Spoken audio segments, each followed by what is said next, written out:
Patient 18.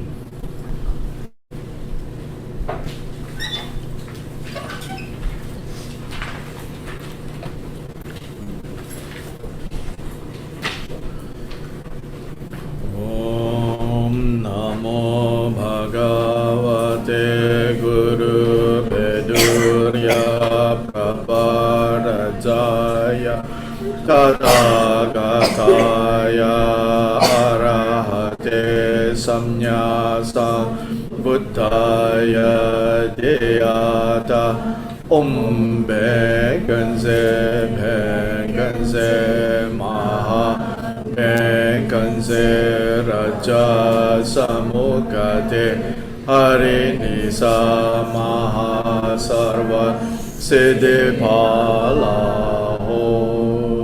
Om Namo Bhagavate Guru Bedurya Prabharajaya Tathāgatāya Arahate Samnya Sambuddhaya Teyata Om Bhekanse Bhekanse Maha Bhekanse Raja Samukate Harinisam Maha Sarva Siddhipala Om Namo Bhagavate Guru Bedurya Prabharajaya Tathāgatāya Arahate Samnya Sambuddhaya Deyata Om Bhekanse Bhekanse Maha Bhekanse Raja Samukate Harinisa Maha Sarva Siddhipala Om Namo Bhagavate Guru Bedurya Prabharajaya Tathāgatāya Arahate Samnya Sambuddhaya Teyata Om Bhekanse Bhekanse Maha Bhekanse Raja Samukate Harinisa Maha Sarva Siddhipala Om Namo Bhagavate Guru Bedurya Prabharajaya Tathāgatāya Arahate Samnya Sambuddhaya Teyata Om Bhekanse Bhekanse Maha Bhekanse Raja Samukate Harinisa Maha Sarva Siddhipala Om Namo Bhagavate Guru Bedurya Prabharajaya Tathāgatāya Arahate Samnya Sambuddhaya Teyata Om Bhekanse Bhekanse Maha Bhekanse Raja Samukate Harinisa Maha Sarva Siddhipala Om Namo Bhagavate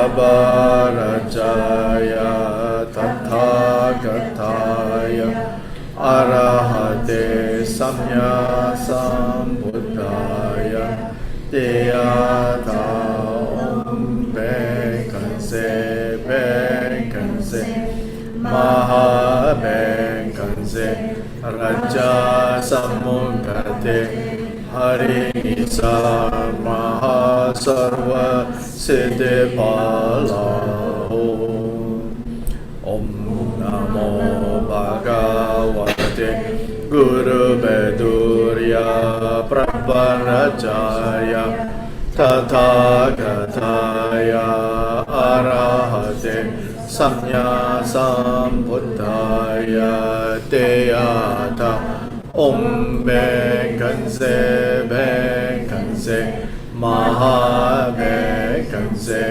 Raja Samukate Hari Nisa Maha Sarva Siddhi Palaho Om Namo Bhagavate Guru Bedurya Prabharajaya Tathagataya Arahate Samya Sambuddhaya Teyata Om Bekhanse Bekhanse Maha Bekhanse Raja Samukate Hari Nisa Maha Sarva Siddhi Palaho Om Namo Bhagavate Guru Bedurya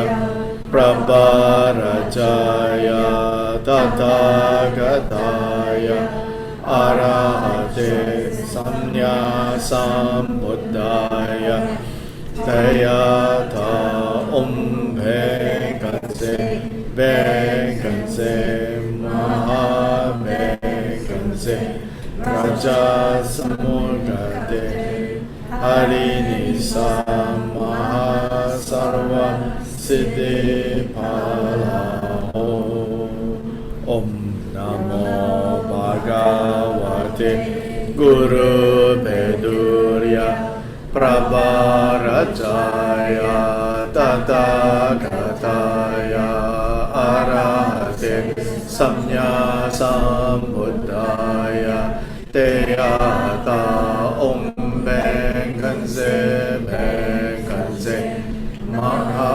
Bekhanse Raja Samukate Hari Nisa Maha Sarva Siddhi Palaho Om Namo Bhagavate Guru Bedurya Prabharajaya Tathagataya Arahate Samya Sambuddhaya Teyata Om Bekhanse Bekhanse Maha Bekhanse Raja Samukate Hari Nisa Maha Sarva Siddhi Palaho Om Namo Bhagavate Guru Bedurya Prabharajaya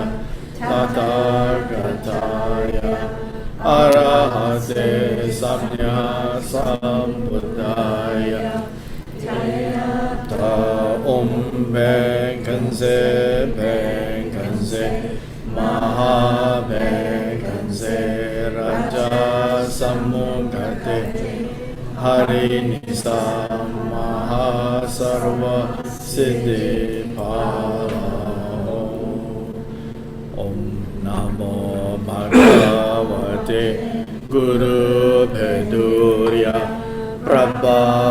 Prabharajaya Tathagataya Arahate Samya Sambuddhaya Teyata Om Bekhanse Bekhanse Maha Bekhanse Raja Samukate Hari Nisa Maha Sarva Siddhi Palaho.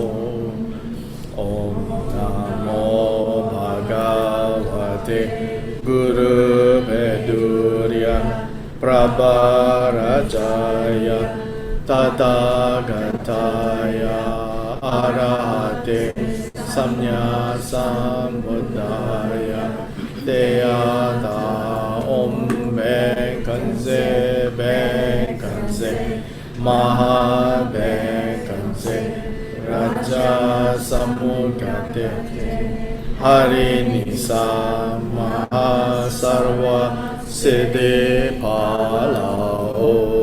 Om Namo Bhagavate Guru Vedurya Prabharajaya Tathāgataya Arahate Samya Sambuddhaya Deyata Om Bekhanse Bekhanse Maha Bekhanse Raja Samugate Hari Nisa Maha Sarva Siddhi Phalao.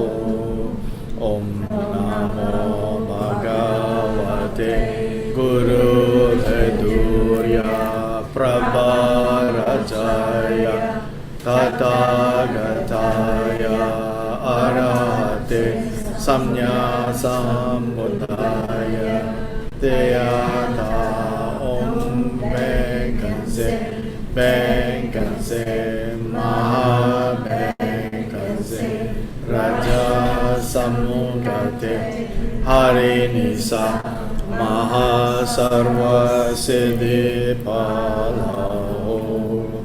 Om Namo Bhagavate Guru Vedurya Prabharajaya Tathāgataya Arahate Samya Sambuddhaya Deyata Om Bekhanse Bekhanse Maha Bekhanse Raja Samugate Hari Nisa Maha Sarva Siddhi Phalao.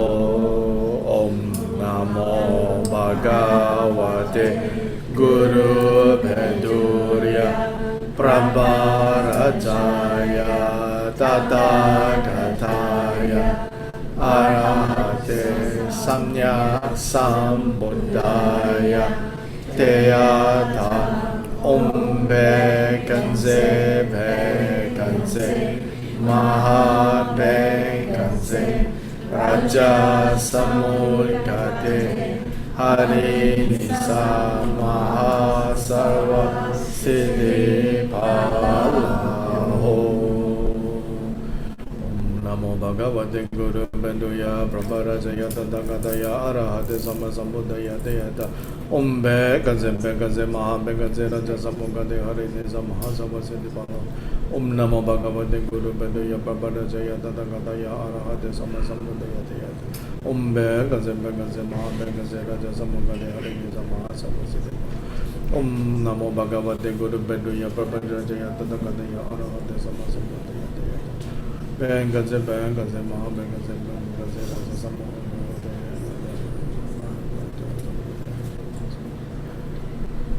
Guru Benduya Prabharajaya Tathāgataya Arahate Samma Sambuddhaya Deyata Bekhanse Bekhanse Maha Bekhanse Raja Samugate Hari Nisa Maha Sarva Siddhi Phalao. Om Namo Bhagavate Guru Benduya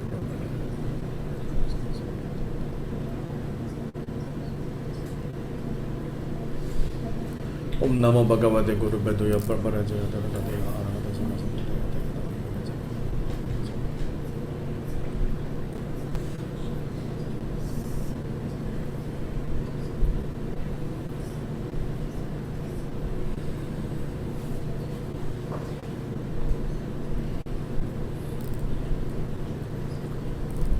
Bekhanse Bekhanse Maha Bekhanse Bekhanse Arahate Samma Sambuddhaya Deyata.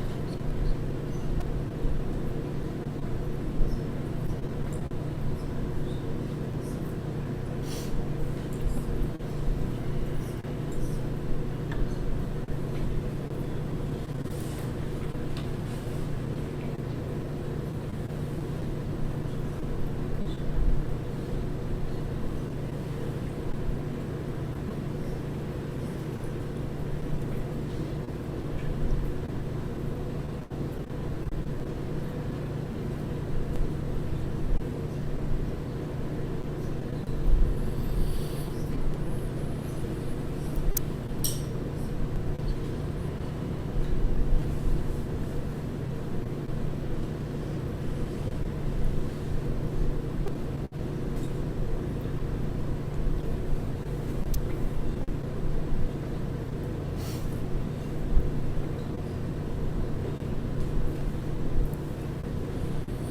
Harini Sama Savasiti Pala, Bhagavati Guru Beduya Papa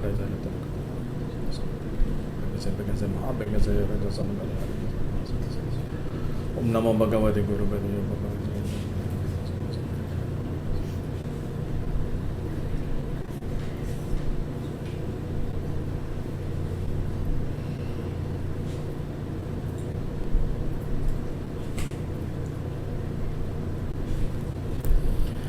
Namo Bhagavate Guru Beduya Papa.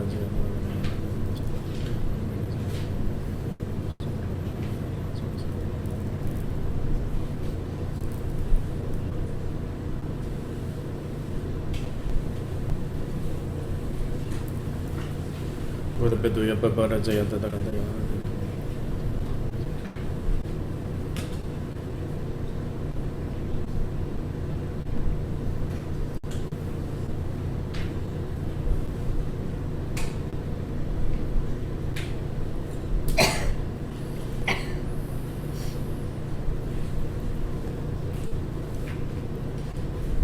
Papa Rajaya Tadakataya.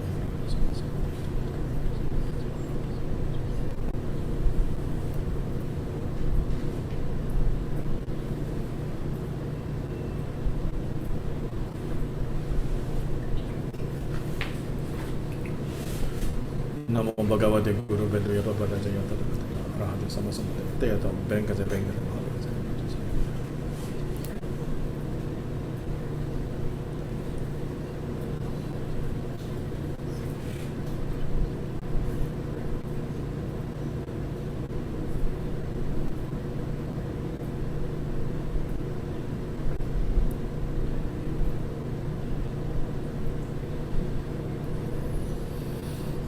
Hari Sama Savasiti Pala.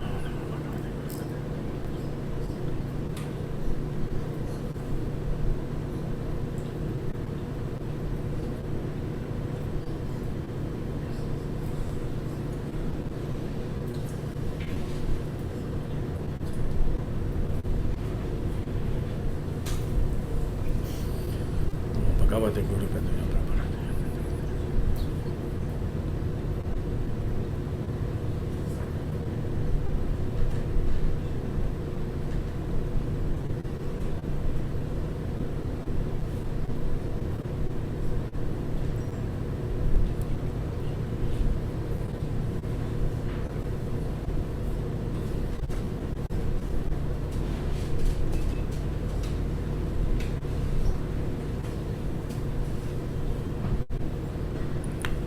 Benkate Benkate Mahavajaya.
Benkate Raja Samukade Harini Sama Savasiti.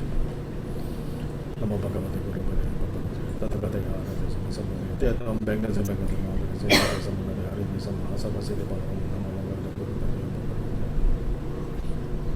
Arahate Sama Samudaya Teyata Benkate Benkate Mahavajaya Raja Samukade Harini Sama Savasiti. Arahate Sama Samudaya Teyata Benkate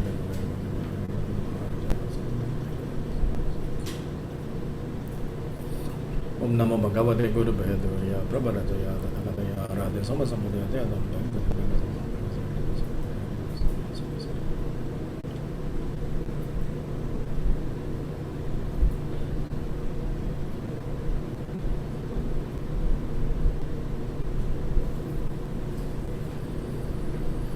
Namo Bhagavate Guru Padaya.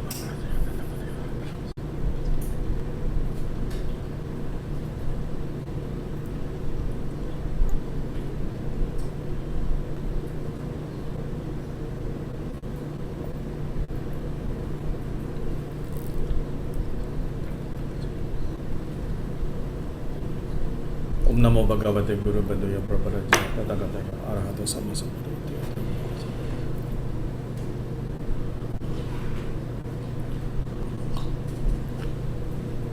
Namo Bhagavate Guru Padaya. Bengaze Maha Bengaze.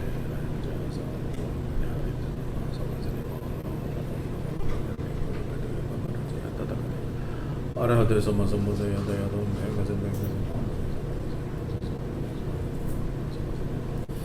Namo Bhagavate Guru Padaya Prabharaja Tathagata.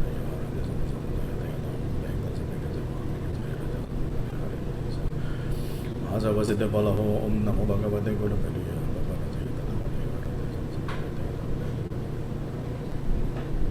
Raja Samukade Harine Samahasavasita Balaho.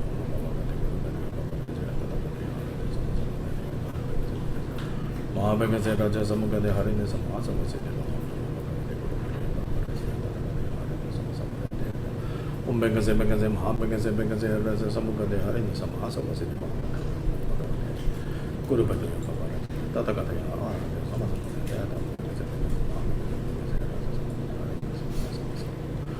Om Namo Bhagavate Guru Padaya Prabharaja Arahate Sammasambuddhaya Dayadam Bengaze Mahabhagase Harine Samahasavasita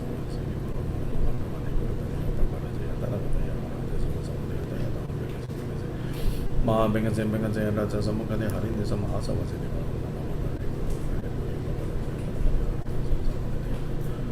Bengaze Mahabhagase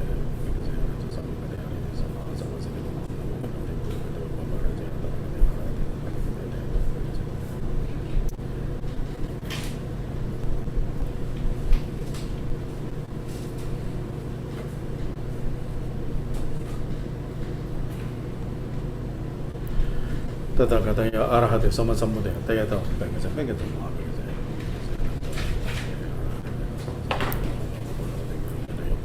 Tathagata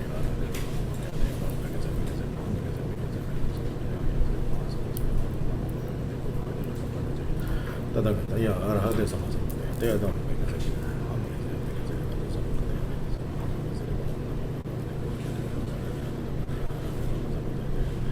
Om Bengaze Mahabhagase Raja Samukade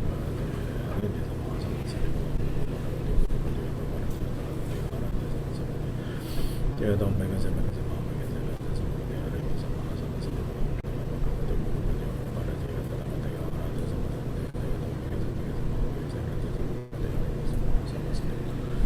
Om Namo Bhagavate Guru Padaya Prabharaja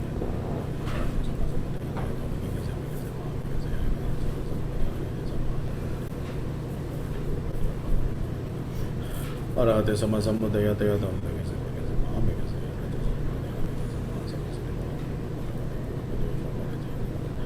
Arahate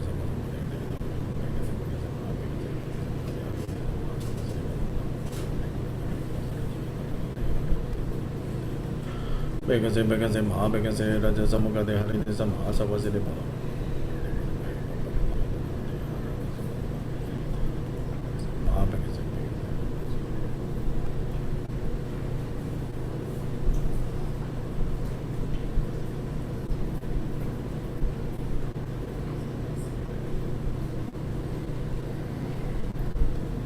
Bengaze Mahabhagase Raja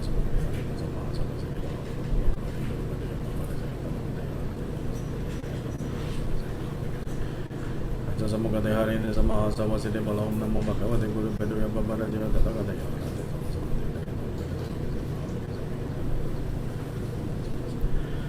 Om Namo Bhagavate Guru Padaya Prabharaja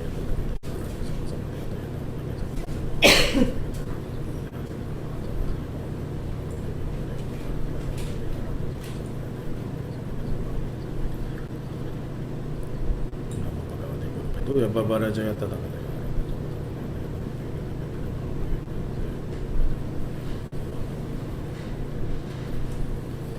Tathagata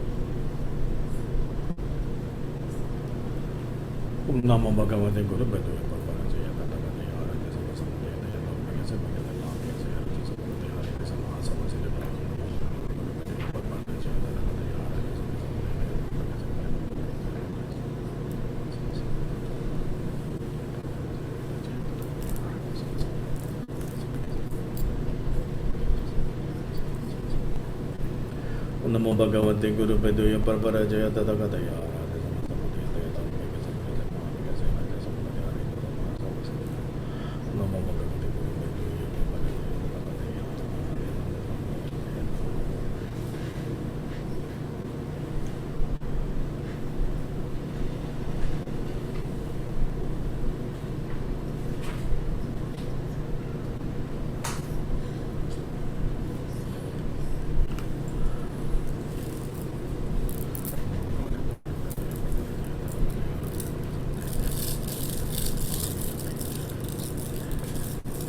Bedu Nisa Mahasava Siddhe Pala Namo Bhagavate Guru Bedurya Prabharajaya Tathagataya Arahate Samnya Sambuddhaya Teyata Om Bhenkanse Bhenkanse Maha Raja Samukate Harinisa Mahasarva Siddhi Phala Om Vajra Sattva Samaya Manubalaya Vajra Sattva Tenova Judha Tenova Sukaya Nambava Sukaya Nambava Anugato Nambava Sarva Siddhi Nambava Sarva Sarva Siddhi Jaya Guru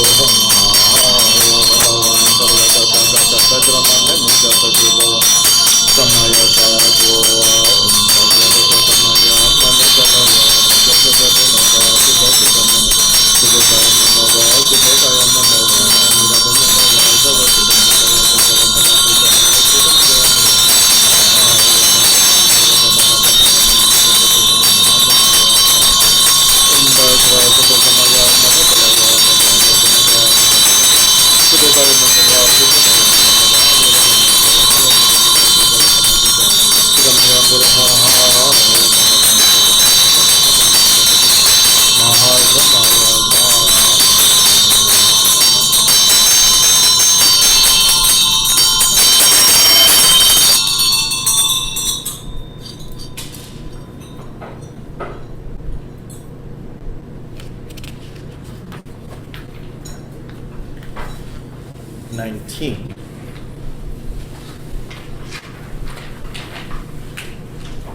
You were born from the infinite merit of the two accumulations. You blaze with the glory of the marks and signs, the color of lapis lazuli, with your hands in the mudras of granting generosity and equanimity.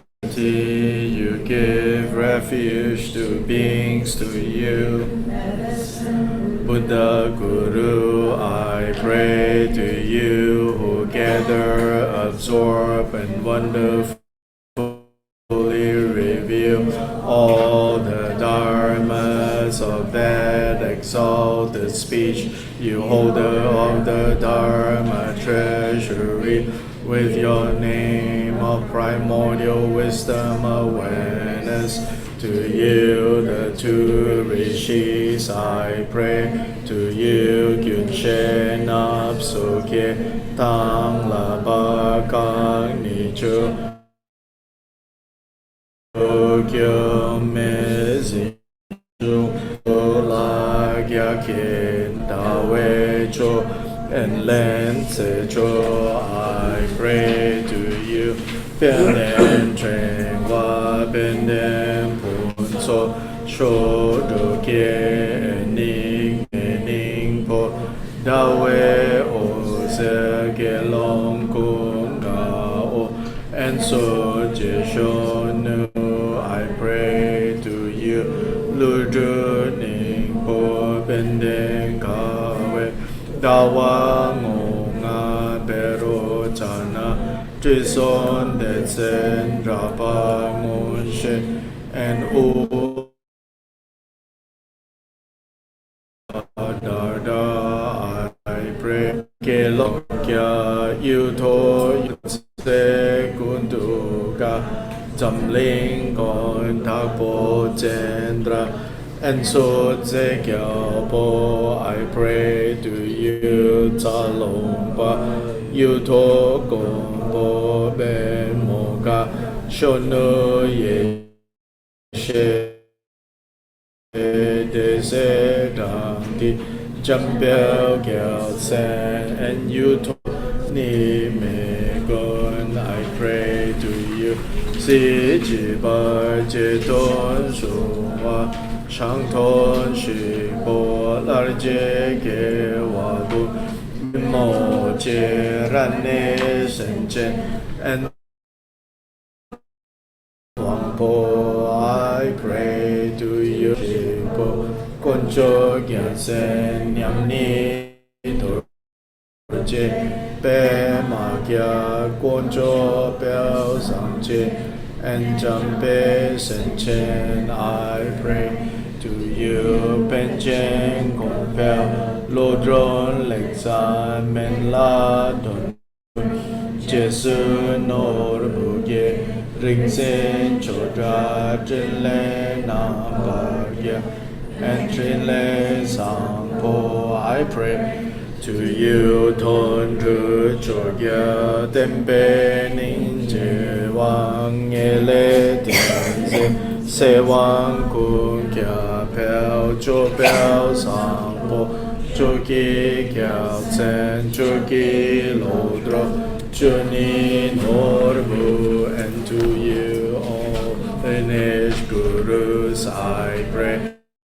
You Togon, who came again to the north, I pray to you, who took up ordination and ignited the lamp of learning contemplation, I pray to you, compassionate one, sole refuge of all wandering beings, Lord Nyamidorje, you have 4 children that held the treasury of your exalted speech. From them came the skull garland of the lineage of your disciples, unbroken without transgression.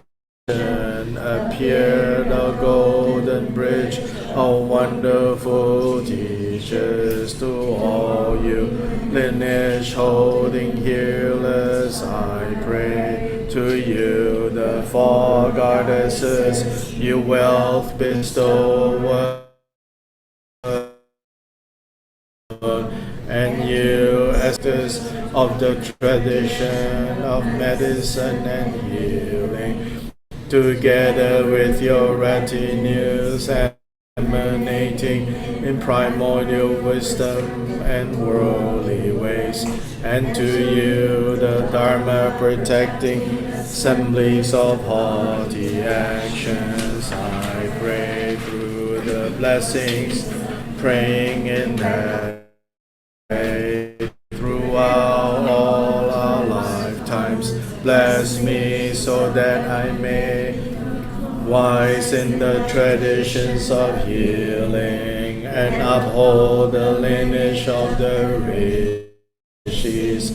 When the sick hear or see healer, please bless them in no forest. They are spontaneously freed from sicknesses of wind, bow, phlegm, and combinations, heat and cold. When the healers examine through the compassion and magical manifestations of the rishis and their retinues. Please bless them so that they see the characteristics of the sicknesses, like gaining clairvoyant powers through polishing a magic mirror.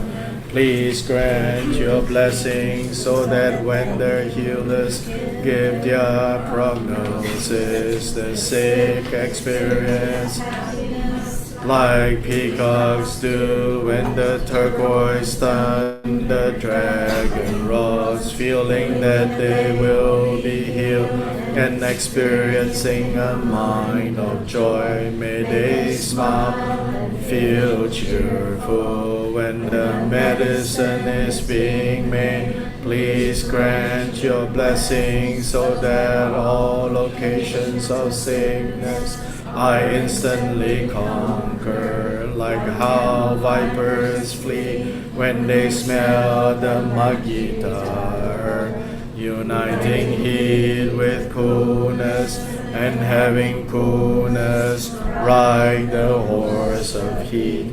When the remedy touches the tongues of the sick, grant your blessing so that the qualities and might of the 6 tastes and 8 powers increase, so that the armies of sickness are conquered.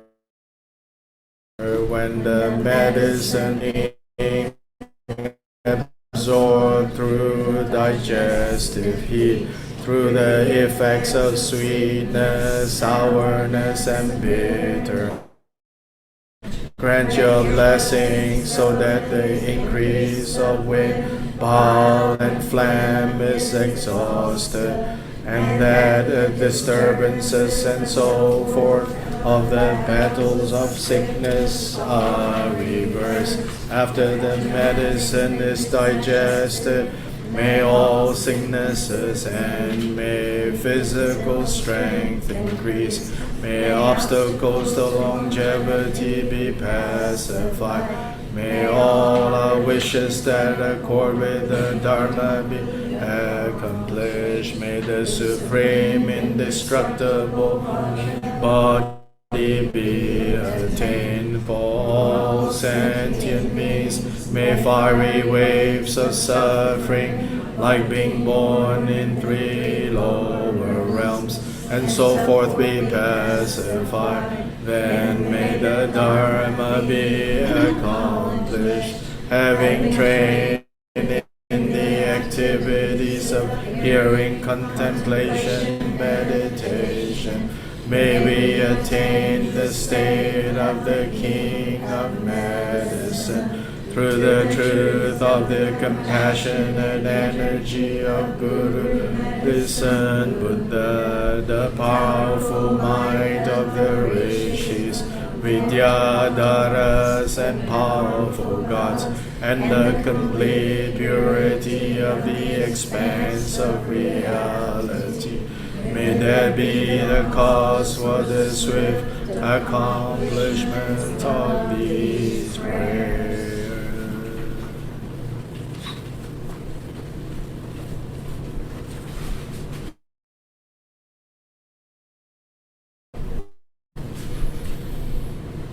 Just let mind go quietly.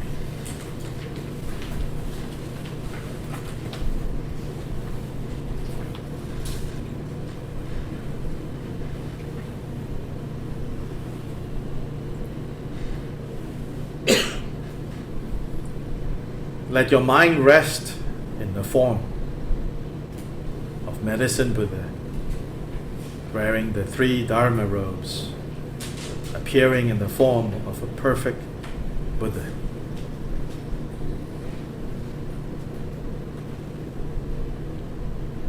Body blue in complexion, radiating blue healing light.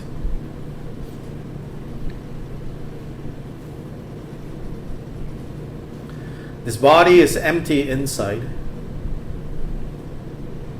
like the crystal egg that we talked about. Here, the external form instead of medicine Buddha. But nonetheless, the inside is hollow. But it's not an empty hollowness. From within the heart, there is a small white moon disk. On top of that is the seed syllable Hung. If you don't know how Hung looks like in Tibetan, it's perfectly fine. Instead, you have a blue Vajra, or even just a blue dot resting on top of this white moon cushion. The moon is that which cools down all the fires, all the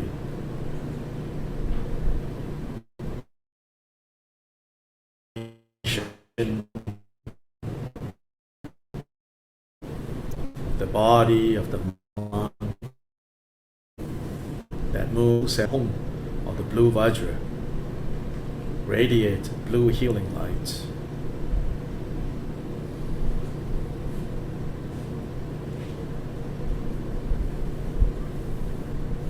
This radiance grows brighter and brighter and brighter, first extending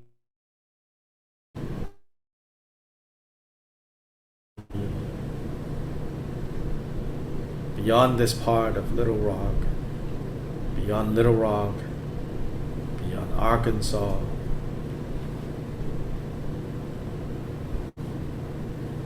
beyond the United States,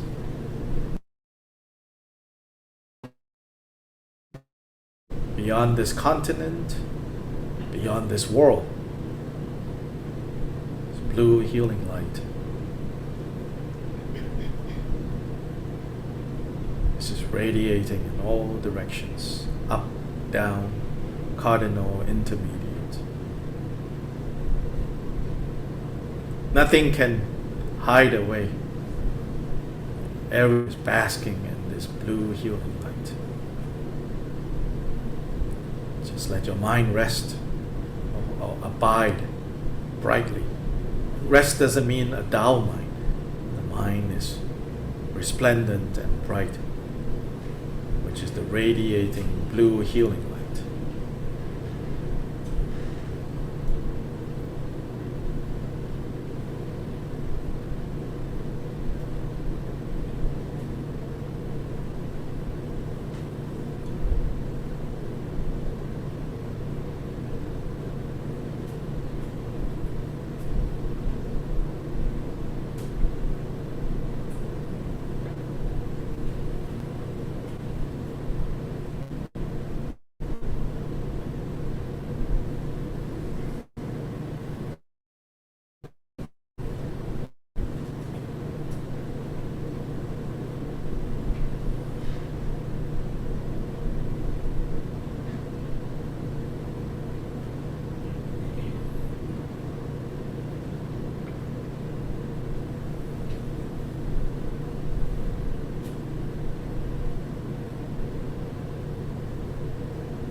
31,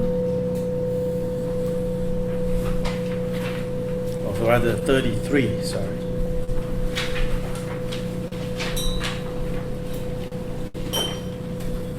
Medicine Guru, granter of compassion, for medicine protecting goddesses, Shamlan and the rest of the haughty assembly, I praise you and your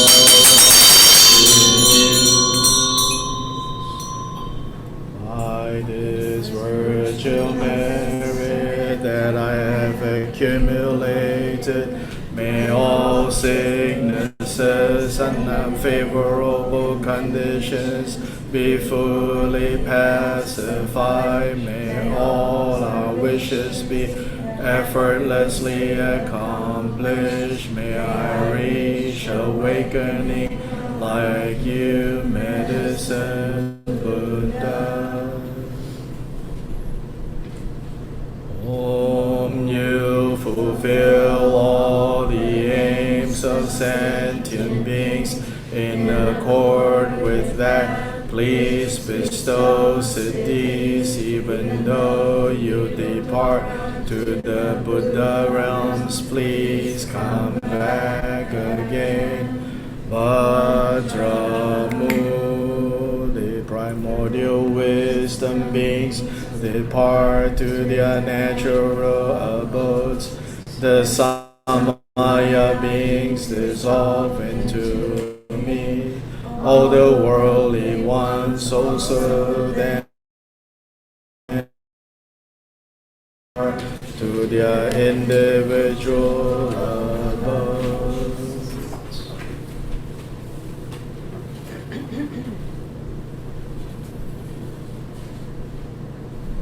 Now yourself as this medicine Buddha, even that, experience that visualization, you can just let loosely dissolve, just let be, whether it's there or not there, it doesn't matter.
Look at the top of page 19.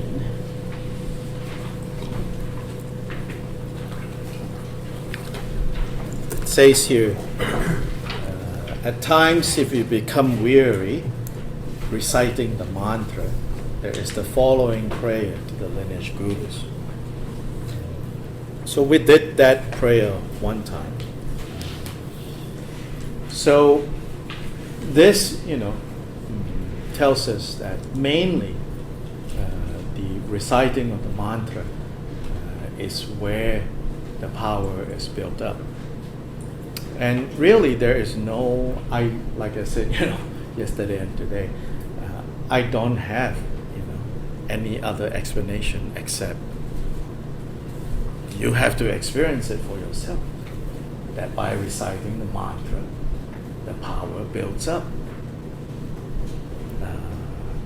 And it's all just that, the work of accumulating the mantra.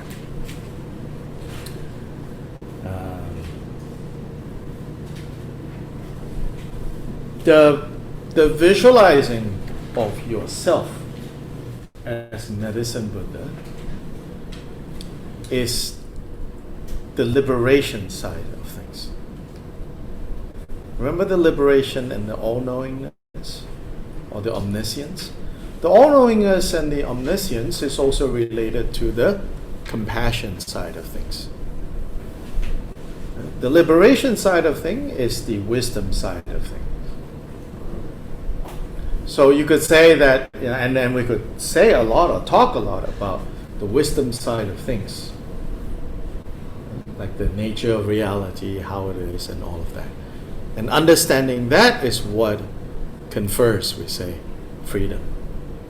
The more we understand, that everything is interdependently arising, everything is not as fixed and solid as we think it is.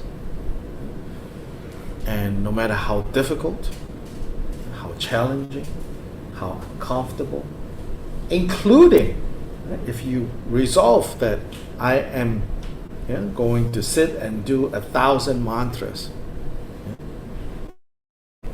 in one sit, right? Yeah, after mantra 122, you will start, but that's where the wisdom comes in. Or that's when you need to. Because in some ways it's sort of like a controlled environment experiment. No one said you need to do 1,000 mantras. It's like a challenge, so to say, you're creating for yourself, right? So then you see the resistance. And that moment really, are you free or not? How stuck are you? That tells you a lot. Now, if it was just arbitrarily, then you're like, well, what about I just say 1,000, I don't know, reciting some sonnet, for 1,000 times. And the difference is, of course, we say, the sonnet doesn't build up power. And power to do what? Then that other side, the power to, in this case, related to the healing. And the author of this text, 17th century, in particular, it is said in the notes that come with the longer, this is really already a condensed version of a longer text, which that longer text is a condensed version of an even longer text. But he primarily, it is said in the notes, that he used this practice, and during the mantra recitation point, he uses it to empower the medicinal pills that he prepares for his patients. And so you can bring, for example, your medicine, or people who you are close to, who trust you and don't think you're crazy, they give you their medicine and you put in front of you during the recitation.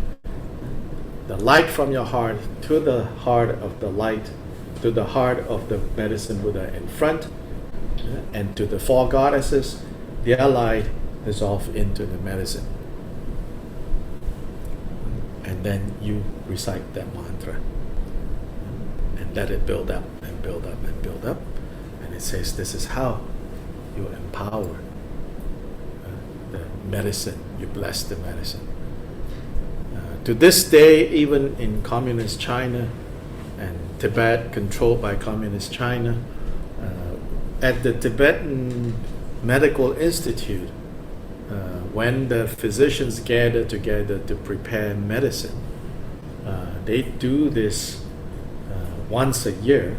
They bring all their medicine to the courtyard and they do the blessing. So even though the official policy of the government is this is hocus pocus, but at one time, they decided to ban the religion part. They're like, okay, the medical science we get, the religion is just,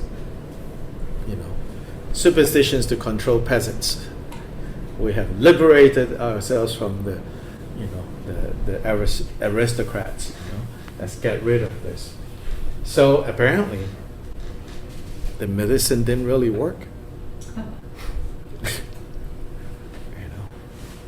And today, a lot of the customers of Tibetan medicine are Chinese people in mainland China.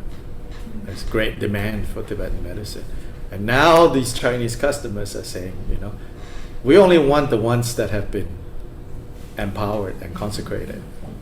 Otherwise, it doesn't work.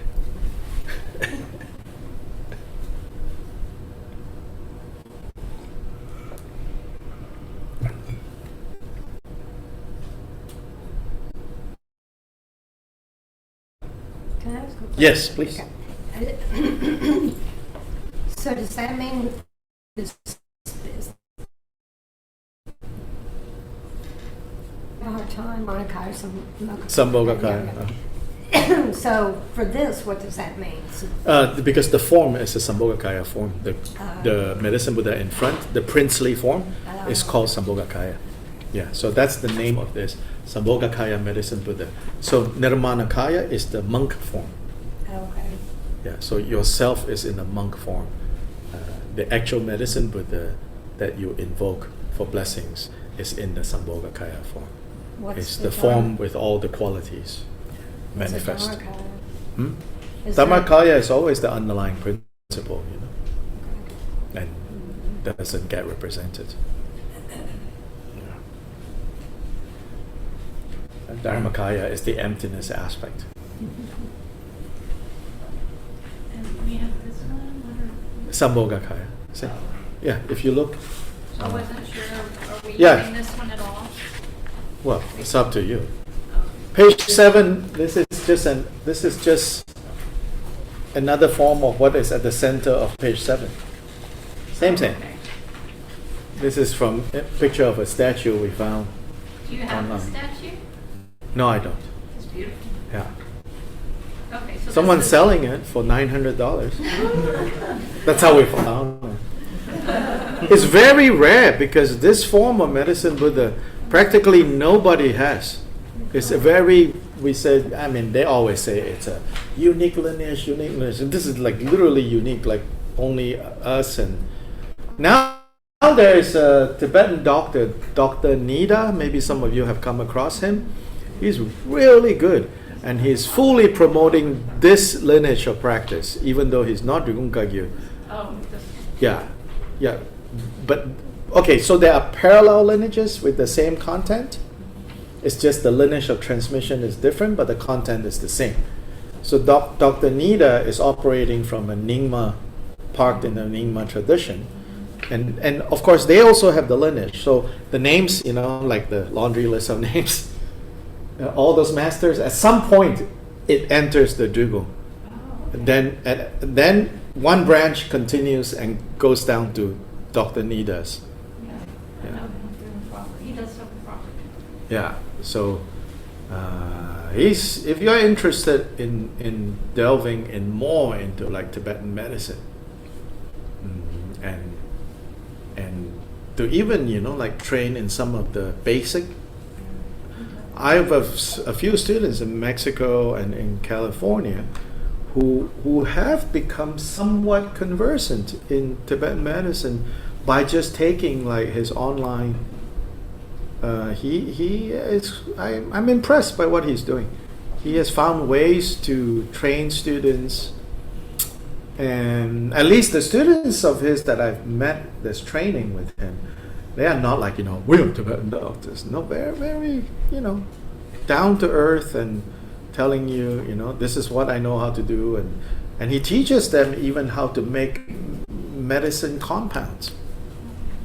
Yeah.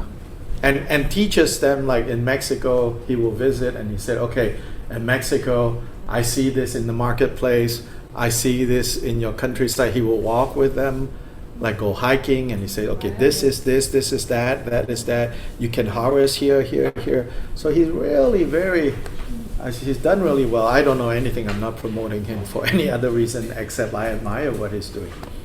Yeah, when you listen to him, he's very down there. Yeah, that's what I've heard. I've not even listened to him. Just knowing the people who have gone to study with him and how they're continuing, I've been very impressed by his work. How do you spell his name? Nida. Yeah, if you just do a search like that, Dr. Nida. There's a very long last name. I'm not going to bother, but Dr. Nida, you will find. And then, so of course, because his entire system is based on this lineage, and so then he has a whole set of I know you're familiar with this, some others maybe not. He has a whole complete ngondro, so training in the ngondro, training in the outer, inner, secret, and then dzogchen, creation phase, completion stage, all based on this system. I mean, for us in the Dragon, it's just like a subsidiary, Yeah, I was wondering how It's just they're related. one element in a much broader lineage. It's pretty amazing that Yeah. he's willing to share Mm-hmm. so much. Mm-hmm. Yeah, his attitude is very different from the other doctors. The other doctors tend to be more conservative, and say, no, you got to harvest, in the Himalayas, this or that herb, no substitutes,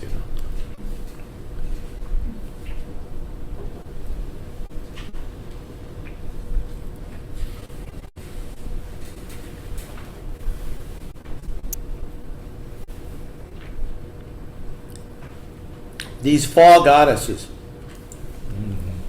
and the central medicine Buddha. On page 7, you can see their images. Yeah. So they are, as I said yesterday, the central medicine Buddha is the ultimate aspect of healing. The four goddesses is the relative aspect of healing.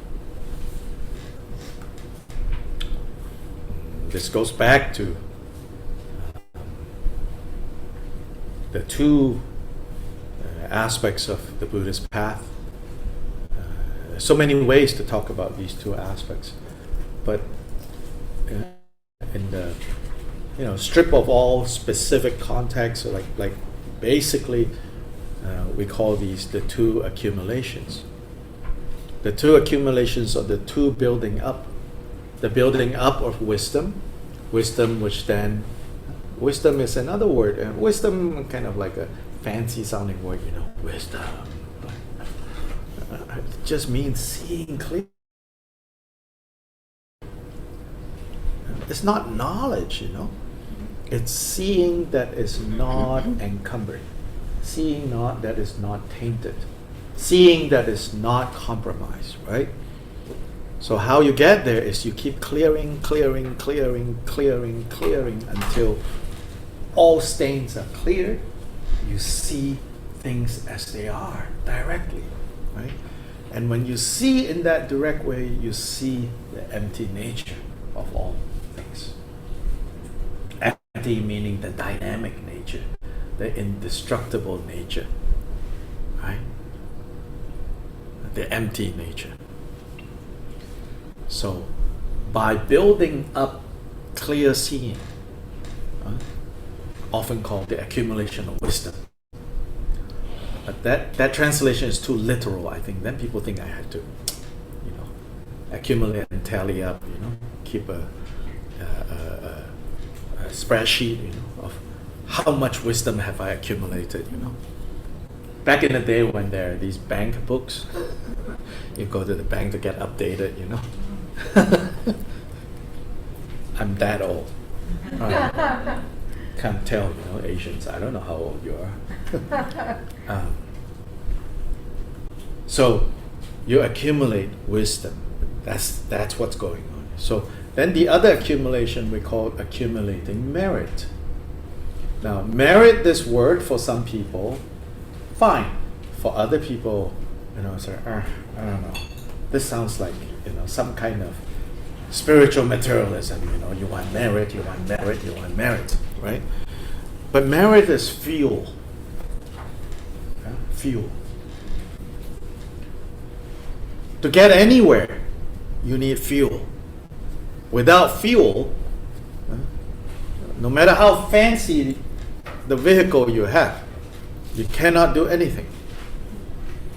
No matter how fancy whatever tool you have, without fuel, you cannot use. It cannot accomplish any results. So you need merit, you need fuel, you need, in other words, spiritual power, right? Strength. Now, this power and strength can come in both forms. The strength and the power to create suffering, that's what we call bad karma. Yeah? The strength and the power to create happiness, good karma, good feel. So then we want to increase, we want to accumulate merit.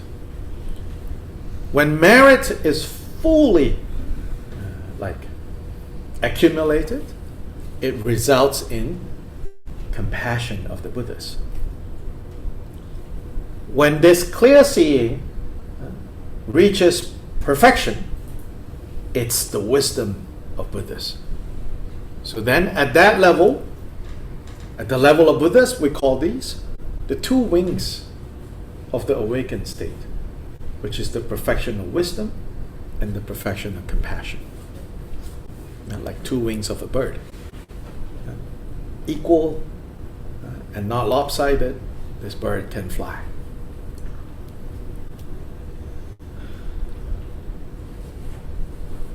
Okay, now, these two accumulations, in another context, in the Lojong context, some of you are studying that. The wisdom side is training in absolute bodhicitta. The merit side is training in relative bodhicitta. Now, in another context,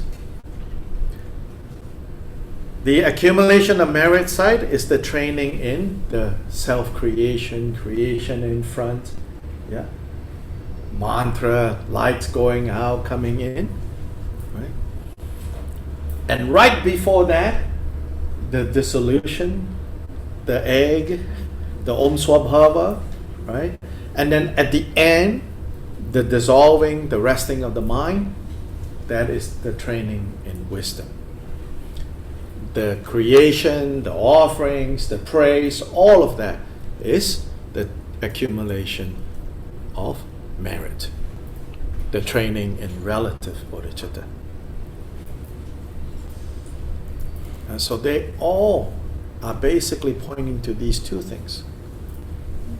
Then, even when we look at the mandala, the iconography here, the central medicine Buddha is the ultimate level of healing, the four goddesses.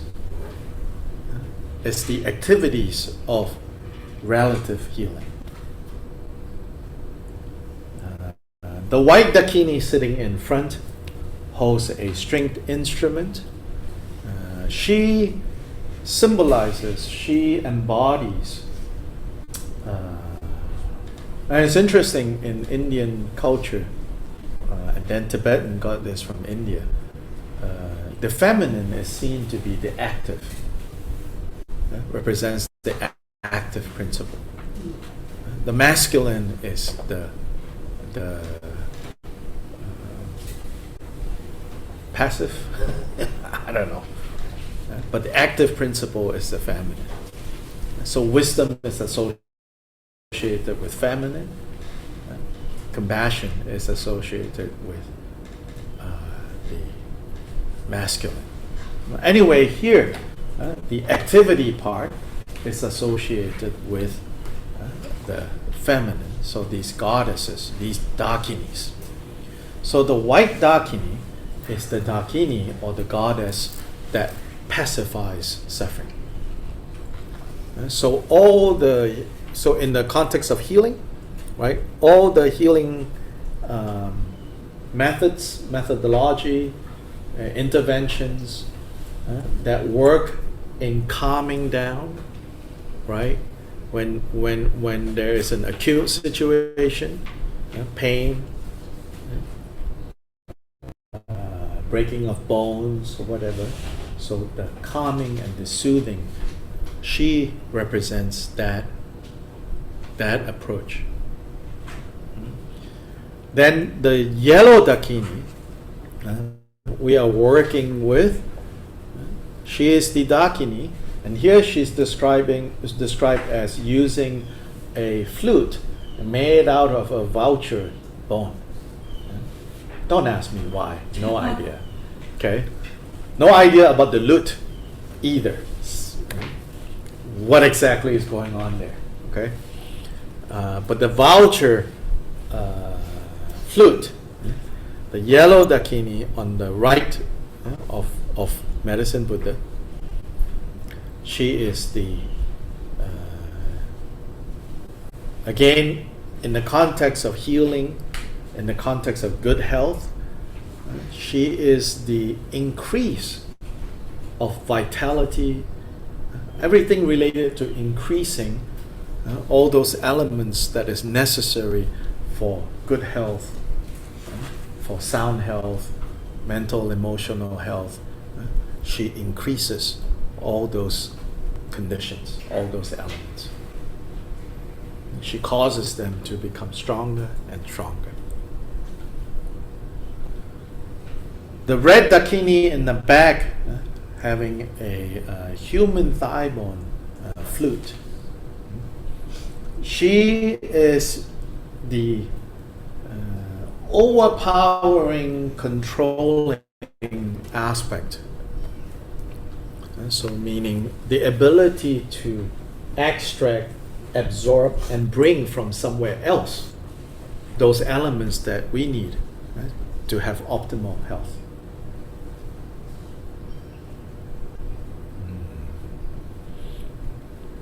The green dakini on the left. So green dakini on the left, she is the one that destroys. Destroying contagion, destroying unfriendly bacteria, viruses, demons, possessions, spirits. She hunts them down and liberates them, we say. Get rid of them. So these are the four, elsewhere you would recognize them as the four Buddha activities: pacifying, increasing, magnetizing or controlling, and destroying. So those four applied in the context of healing, in the context of the medicine, the healing arts, in the context of maintaining good health.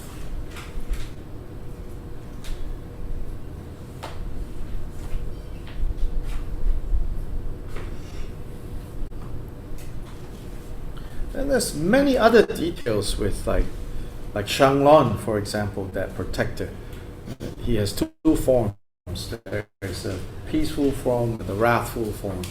the peaceful form, the peaceful Shanglun is said to be the guardian of wealth. And obviously showing that, you know, Tibetans are quite aware, you know, for the medicine to come together, wealth is necessary if you don't have material, you know, resources, because some of these formulas require very rare minerals and rare material. Then the wrathful Shanglun is more about protecting the integrity of this lineage, this teaching, these practices.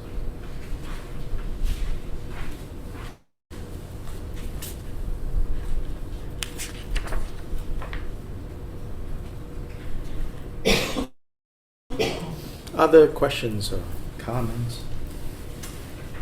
Yes. I have a question.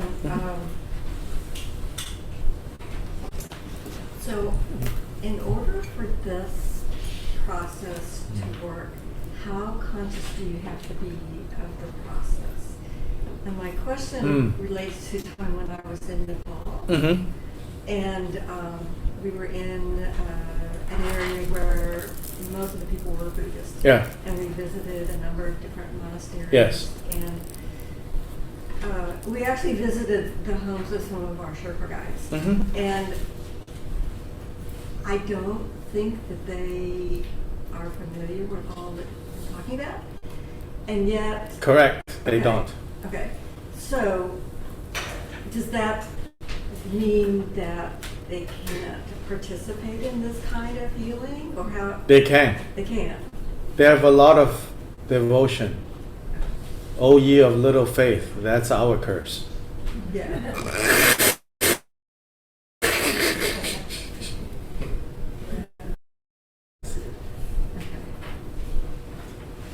They don't need all these explanations. And so what's going on, you know? I know what's going on is like, last night we talked about magic. What is magic then, right? Well, I don't know what exactly magic is, but one aspect of being open to magic is precisely that openness. And another way of talking about the openness is wonderment, right? So what about this quality of a sense of wonderment?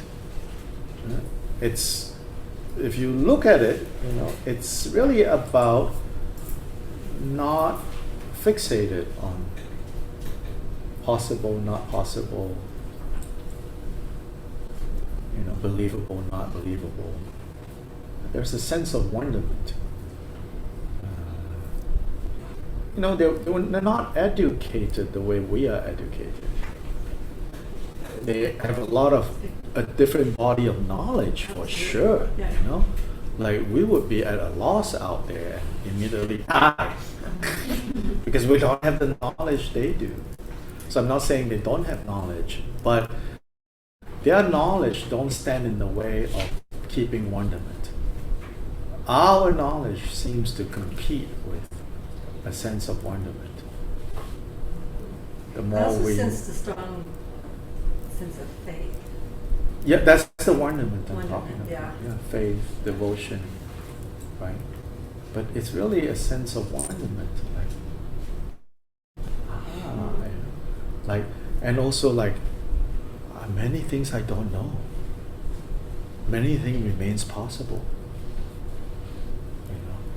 But our kind of knowing, it seems, I'm not saying always, but often our kinds of knowing, the more we know, the more we shut down possibilities. Then there's no space for magic to happen. And then after all, magic is not magic. Magic is just what you don't understand.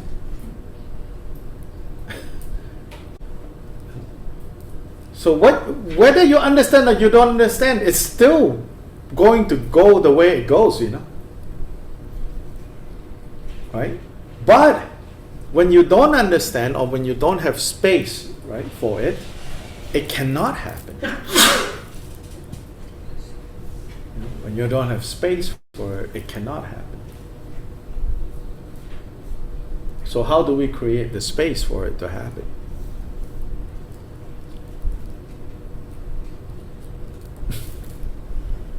Yes, you're absolutely right. They don't need, and their lamas don't need to teach them. The lamas would go and say, okay, turn to page 1. And, Cheryl and I were talking about how some of the Tibetans were, moved to the US, and they're devoted to their lama.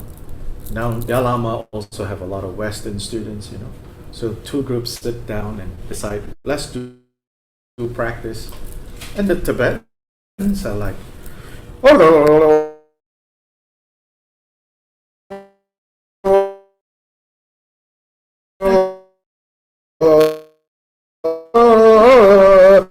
all the words, but they don't need to know what they're saying. And then after that, they are all. And then, right, the other half of the room is like, I was bored out of my mind. And stuck there, Yeah.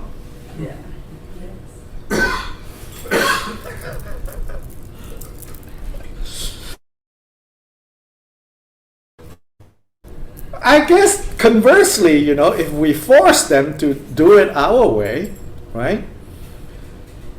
I think their reaction, I don't know, maybe being generous, or I think their reaction would just be like, not so much like bored out of their mind, but more like weird. I know, like among my Tibetan colleagues, they were like, they will say, like, do you hear that question? The question is like, say, why is it yellow? And they're like, do you hear that question? Like, why is it yellow? Like, why is it yellow? Like, why not? Would be like their answer. Now, of course, actually, in the text, sometimes they do tell you why it is yellow. But yeah, they don't know, and they have no need to know. Why? They just know this dakini is yellow. Enough. Well, one of the things that and this is the last thing I'm going to say, but one of the things that I appreciate about what you're saying today is that the spiritual part complements sometimes the pills. Mm-hmm. We all got very, very sick while we were there in our group. We got a really bad respiratory infection, Oh yeah. including our Sherpa guide.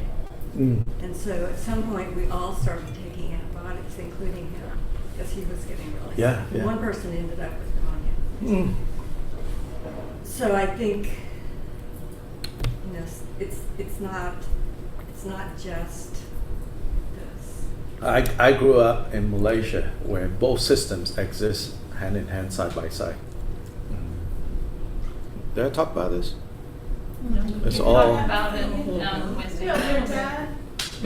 No, but also like how, like something would be wrong. My mom would take me to the allopathic doctor, and the doctor would say, okay, take these pills, you have infection of the lungs or whatever, right? Respiratory, right?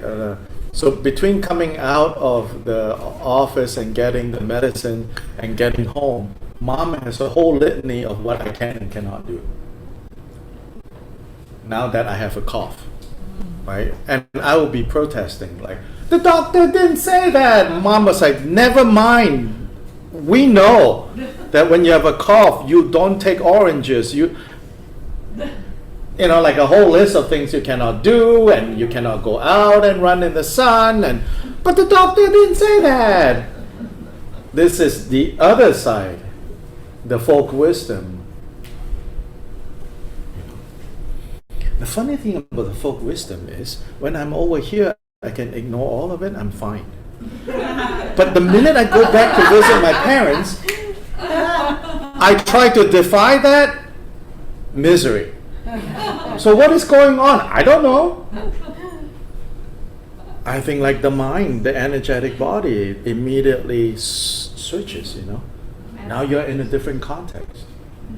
Here I can ignore all the mom says don't eat this and that, when you have this condition or that condition. Oh, I mean, like here, my friends, it took me a while to kind of even digest how, when I first came here, friends would have like a cold or sore throat, and then there they are, eating like spicy food like there's no tomorrow. Oh, that's a big no-no at home. But here, the doctor has no notion of like, don't eat this, and that. Just, if you have bad cholesterol, then yeah, they tell you not to eat this and that. But you're going with a cold. I've never heard any doctor here that says, you can't do this, and that. So we tend to be very practical and flexible.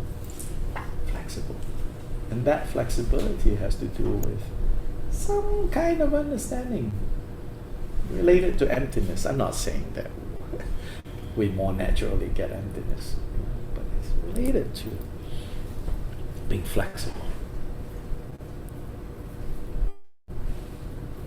Mick, you? Oh, I kind of almost, as one does, for answers these things yourself. But I was started out with thinking about the mantra section. It's a little bit more technical, I suppose. Sure. It's like,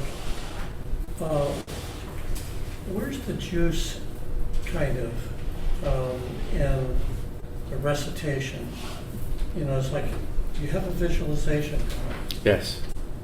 And that can be as elaborate or minimal, and you just have a fairly clear idea, but there is actually something else going on Yes. with that. Yes.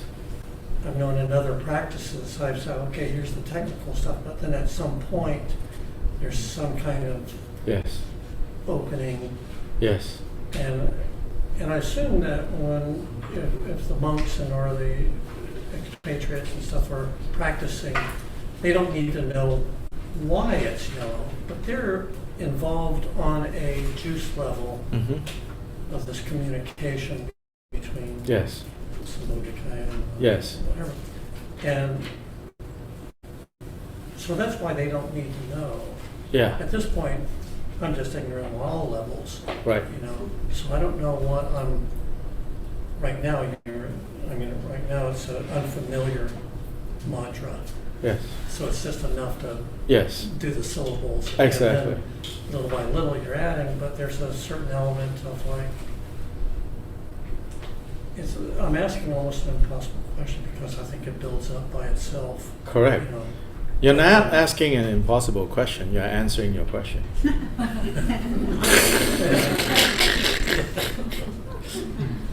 But I want the juice now. Though. You're answering your question. Yeah, I know. Yeah. So you build up those layers.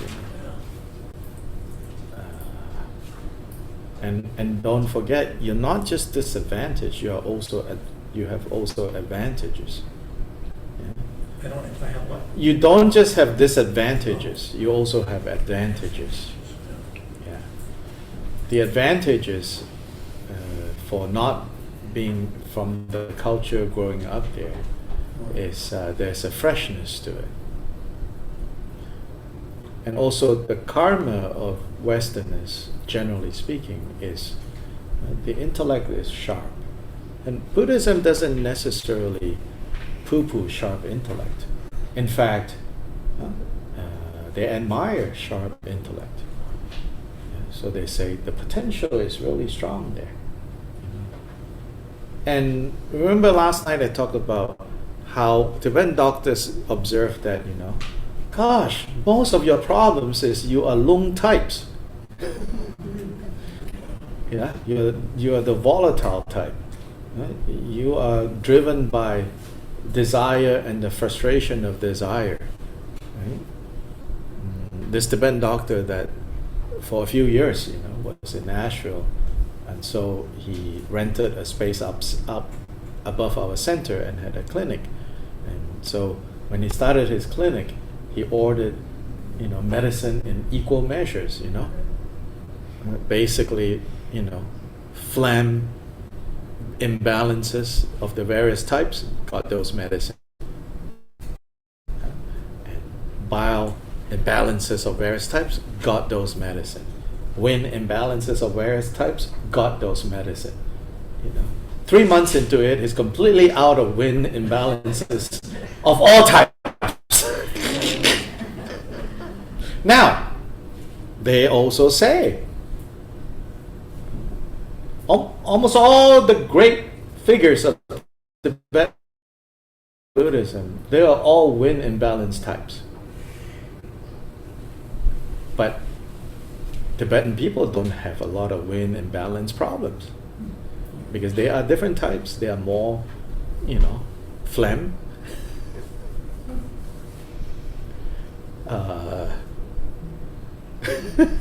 So you have some advantage. I don't know if you are a wind imbalance type, but generally there's great potential.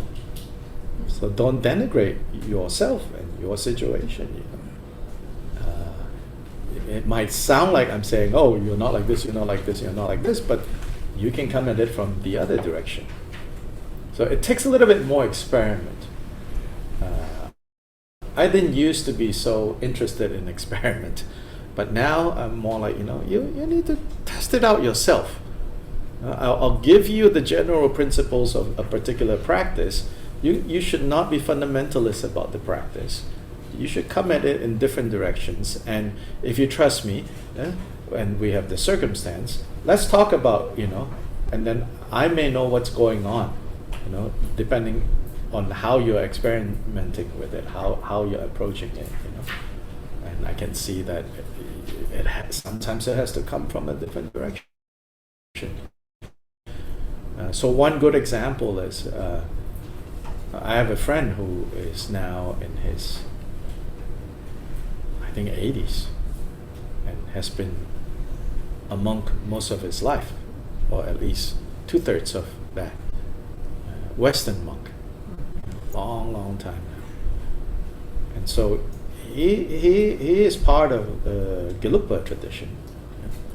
So he was never really exposed to the Kagyunima English material even, until at some point he got curious, Then he said he looked into like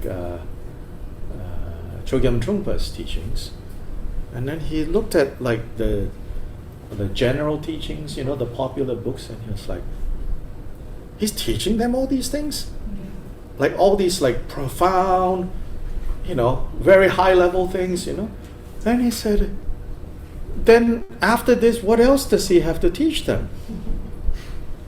Then when he got access to like the really secret stuff, that's like all the ABCs. Like the jewel ornament of liberation comes like way down the road, And I was like, this is like the complete opposite of what we do. And that was Trungpa Rinpoche's insight into this is a different environment. And he was willing to experiment in ways that many other Tibetan lamas, I think he was less attached to the idea of Tibet is lost. This was Colin? Huh? Trungpa. Trungpa. Oh, no, but the monk that you were talking Oh, a friend of mine. Friend. Just a friend. Yeah. But in general, I think Trungpa Rinpoche was less attached to the idea of Tibet is lost, whereas many other lamas were trying to save the lost Tibet. And so nothing can be changed. Everything have to absolutely be the same. So I have a question too. Well, first of all, I think he must have seen that we needed the emptiness part right away, because we were gonna, if he just gave us the list and we were gonna trip out on it. But, okay, so the side challenges my attachment to myself. Yes. Myself as I know myself. Yes. That's kind of the whole point, right? Yes. So what happens when myself fights back? You know, like when Uh-huh. I start to do this and, oh, I don't need to do it today, or, you Yeah. know, there's just resistance. There's Yeah. just, or I feel discouraged, or I feel like I don't get it, you know, or whatever. Yeah. What is the instruction for overcoming that or dealing with that? For you? Yeah, well, for anybody. No, I mean, they cannot be anybody. Oh. Separate instructions for each of us? Okay. Let's say for you. Yeah, okay, for me. I say then go on a fast, Then what? a practice fast. Don't practice at all. Oh It's a different way of practicing. my goodness. Go on a fast. Then you become hungry. You see? I don't want to do that. You see? Yes. See? Yeah, you're right. Okay. And you might have to. I'm not saying it just as like rhetorically or no. Sometimes you might have to go on a fast. And so that's like turning up the suffering. Yeah. And then you can see, oh, actually I do want to be consistent.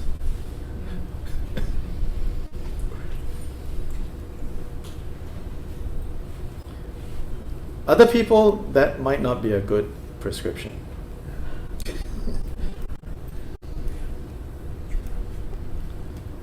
Don't do that if you're an alcoholic. Yeah, go on a fast and go back Go on. fast and drink. Yeah, go drink some more. No. Yeah, Yeah, no. that's why it's individual, you know. Yeah. Yeah. Go drink more. Ah! Can't do that.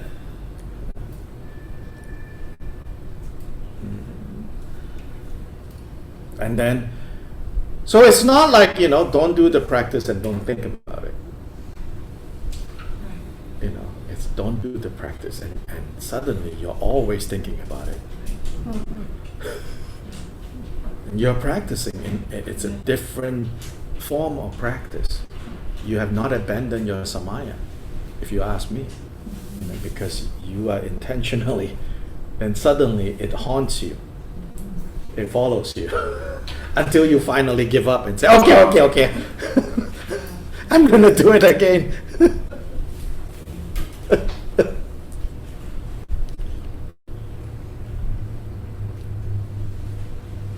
Then at other times, if you're still new to it, then you need to be inspired. Then you should just willy-nilly do. Don't yet bring discipline into the picture. You know, like a child, you know, right? Teach them to be curious, right? Teach them to want to learn. Don't tell them you have to learn. Same, your child, your inner child with this practice is find ways to say, try it, you know, see if you like it. And that might take a longer while, but that's a way that will not shut down the curiosity, the interest in learning, right? Like preschool education have changed so much from, you know, do this. Yeah. Now it's like, no, don't need to teach them anything specific. Teach them to be curious. And that comes from a lot of trust. Here, what are we trusting? We're trusting Buddha nature. What do we mean by that? We're trusting that by nature we don't want suffering.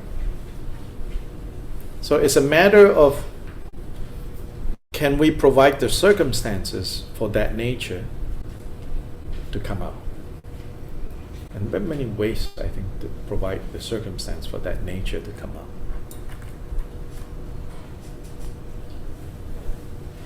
Yeah, I was not, the resistance I was experiencing was more with the egg practice. It's Mhm. like this, the ego divide, you know, the dividing does not want to, no. Oh, yeah. But that one, well, then if specific to that, you just got introduced to it, Yeah, you know, so it's not like, you I don't want to do it daily, or you might be surprised. You're like, oh, that is really good. Strip it, strip it, strip it, strip it, strip it. And then, so that part, right? If it is not fighting back, maybe it's not working. Yeah, because then it's like no threats.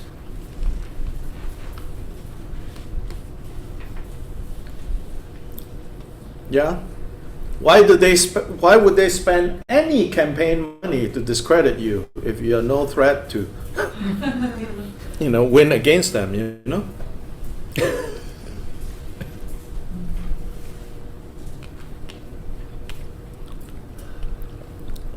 So even that resistance is saying, okay, you're touching a nerve now.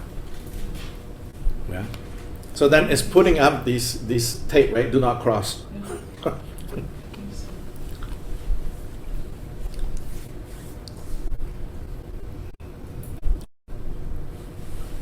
There's a whole set of practices. Tomorrow I'll share related to the egg for healing. That's not not on this sadhana. This sadhana is just, for me, this is just an excuse to bring in a family of related things. I'm not even expecting that necessarily everyone now commit to doing the sadhana. But it's a reference point to bring in things that would enhance whatever practice it is that you're doing now.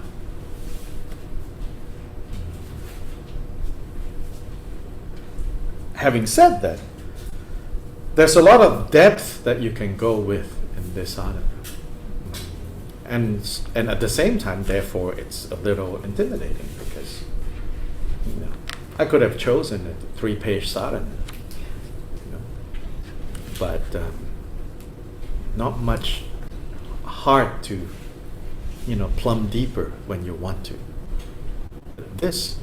So there's for example, there's one person at our center in North Carolina. She's very new, but not like new, not exposed. Before moving to Asheville, have like several years of like helping a Tibetan Khenpo, taking him to places, helping him with things and all of that. So, but not necessarily a lot of like hardcore learning or anything, but there's a lot of like feeling of connection. And so this person comes and goes even at our center and volunteers whenever they can. But unbeknownst to me, after the regent, when he was at Trisha Rinpoche was at the center, she received the empowerment, and then she has the text, right? So I only recently learned that she started to do this practice. Then she asked to meet, and we were talking about other things, And towards the end, she said, that practice, she said, like, I don't really know what's going on.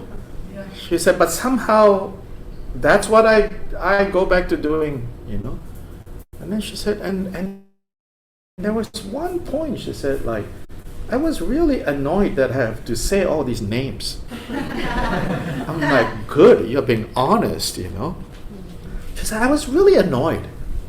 Like, what is this list of names that I cannot even say? And she said, then she goes, then I thought, well, it's in there. I'll just continue, Yeah. And then she said, but then one day she goes, one day I just thought, wow, there are all these people. I'm not alone. They have all done this. Now I'm the next name. At the end of this list is my name. She said, is that true? Is that right to think that, at the last name is my name? I said, yes, exactly. You have to be that last name, so that the next person that on practice could very well be saying your name and at some point getting annoyed.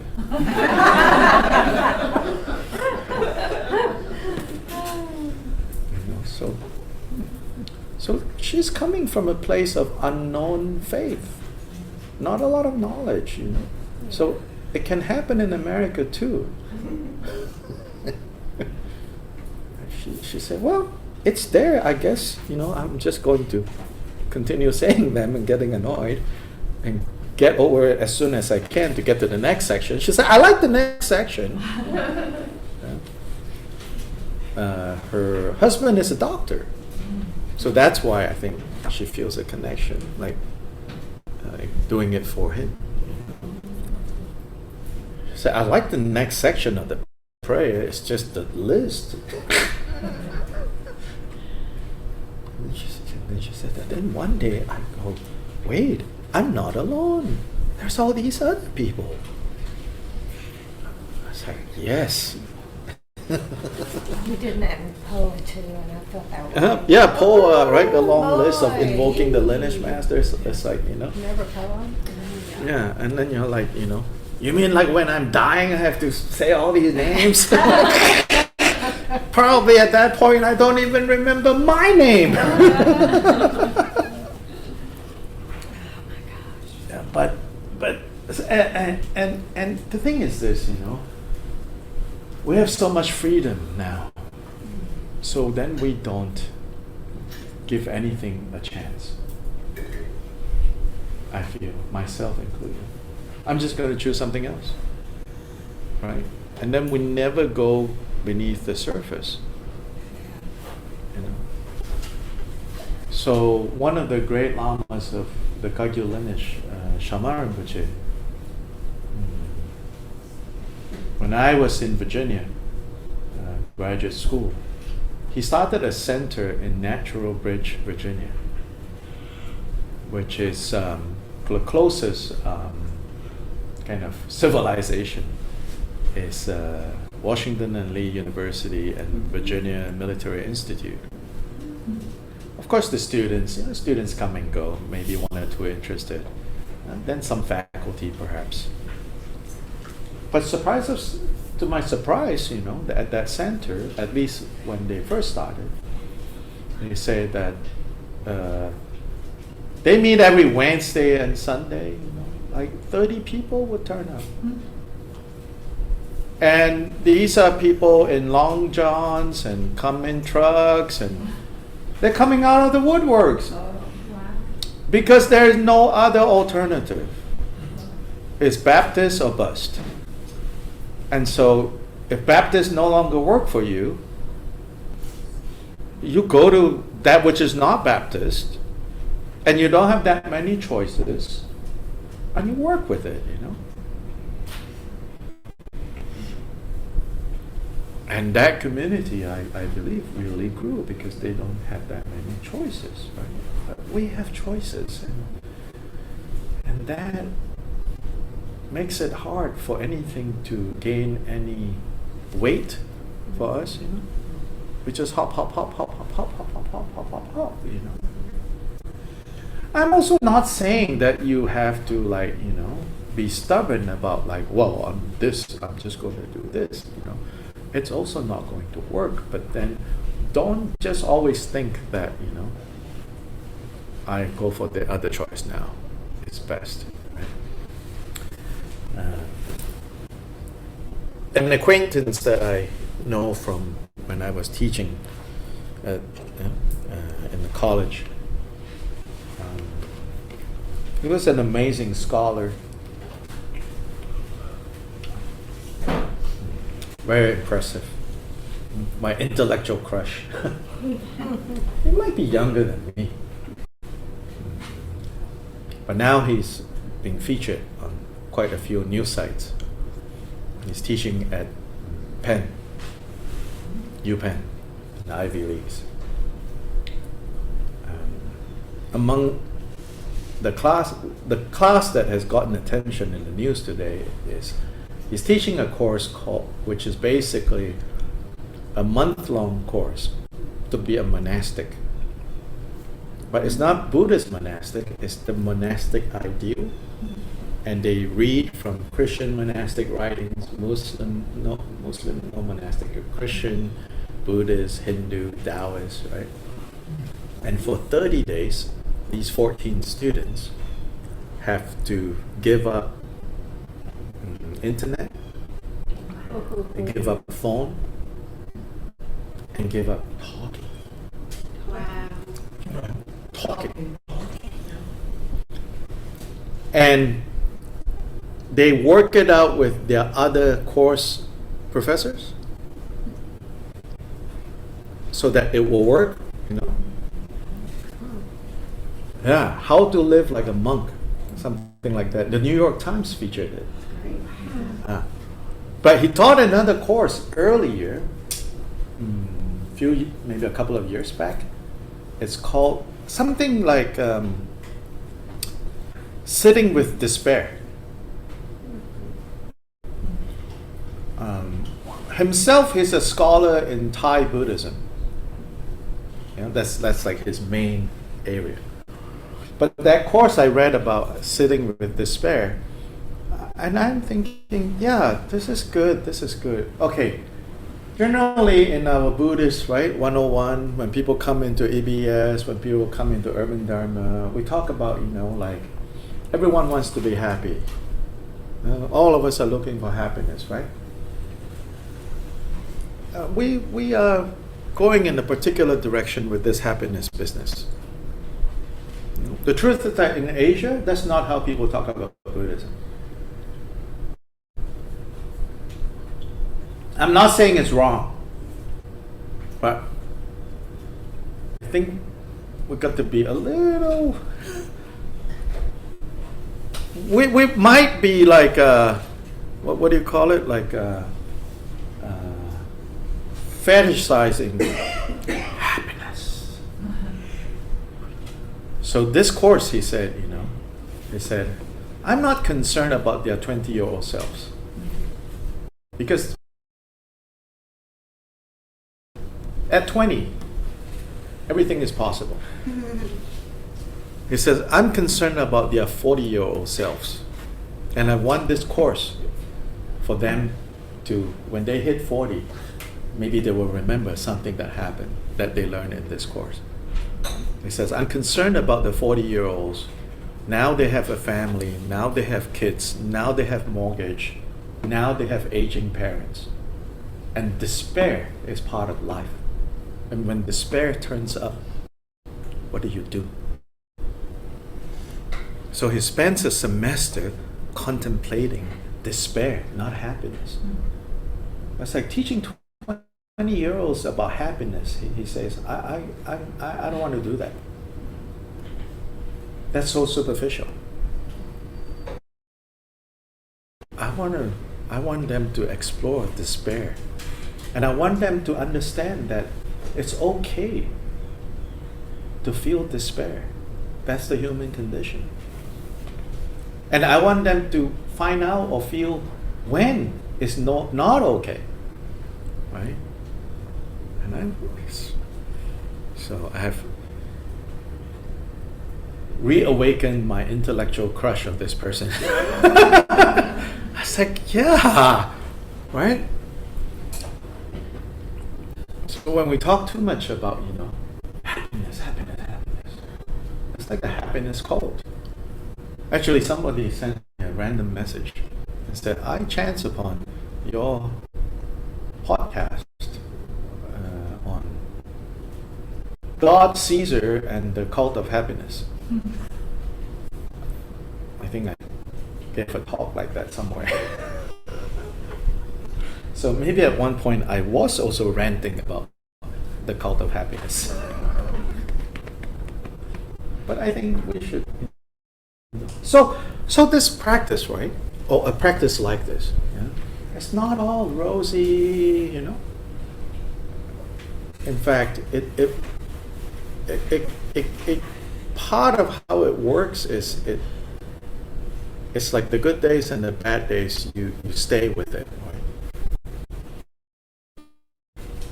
Including the days that you're annoyed, you stay with it.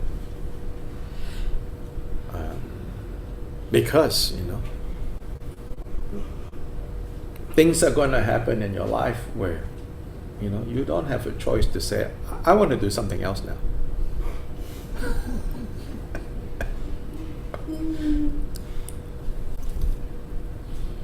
So if spirituality, becomes about, I'm going to do something else now, then you never, grow the kind of roots that any form of spirituality can give us, those roots that we need to be rooted.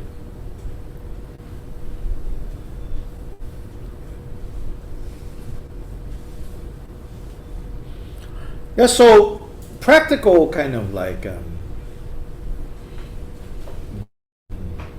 recommendations, advice.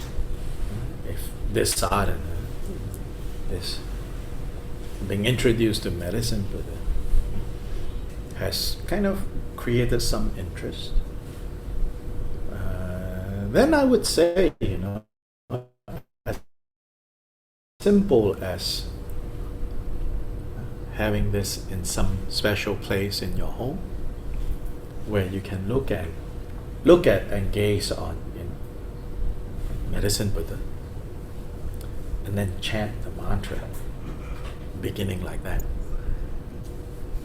Just chant the mantra. Then slowly. So this is like the childlike one, right? You create the conditions for curiosity about this.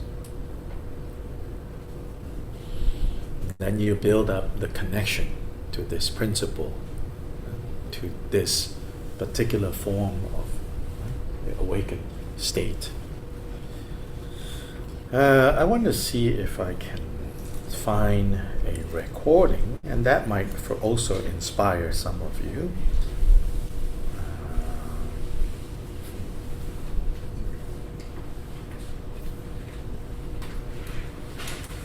The mantra, it's a very nice melody. So let me see if I can find it. Yeah?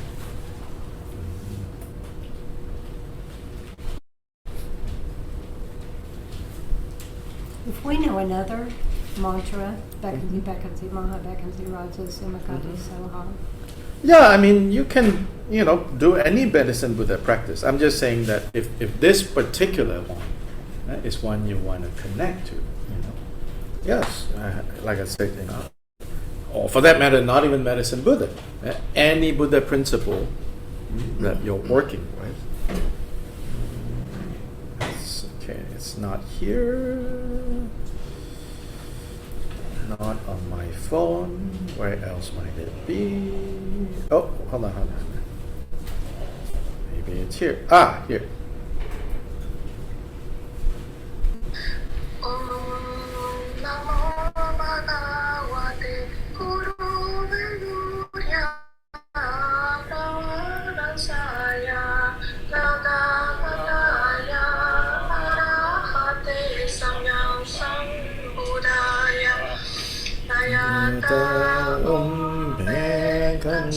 Bekanse Maha Bekanse Raja Samogate Harini Sa Maha Sarva Siddhi Phala Om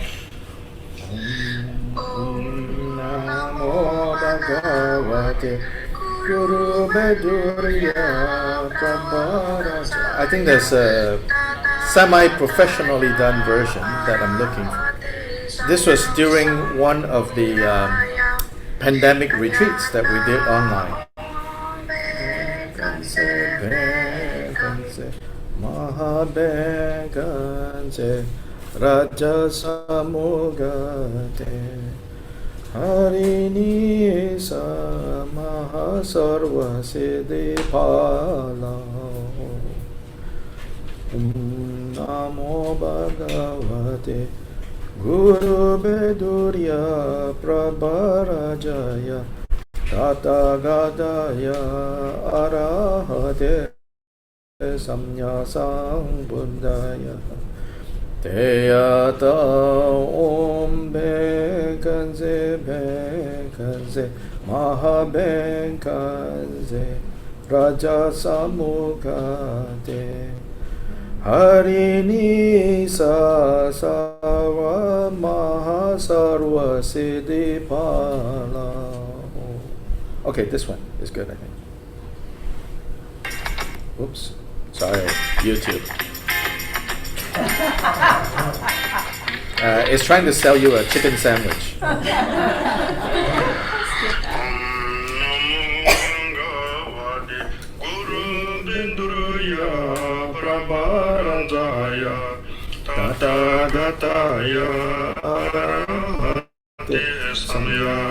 Page 18. Bekanze bekanze mahabekanze raja samugate harini sa mahasarva siddhipala. Om namo bhagavate Guru Bedurya Prabharajaya Tathagataya Arahate Samya Sambuddhaya Teyata Bekanze Bekanze Mahabekanze Raja Samugate Harini sa mahasarva siddhipala. Om namo bhagavate Guru Bedurya Prabharajaya Tathagataya Arahate Samya Sambuddhaya Teyata bekanze bekanze mahabekanze raja samugate harini sa mahasarva siddhipala. Let me try one other. Oh, it's the same.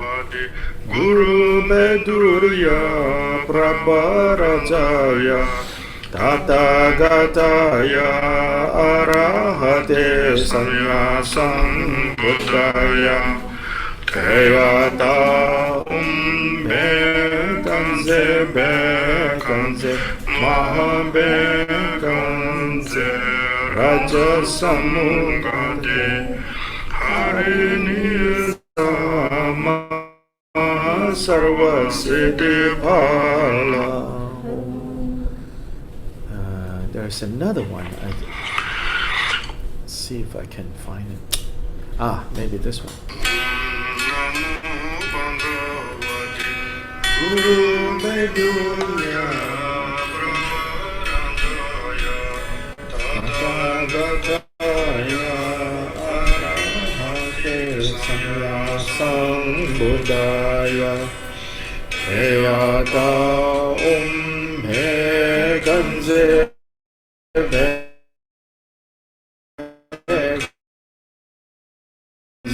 mahabeka raja samugate harini sa mahasarva siddhipala.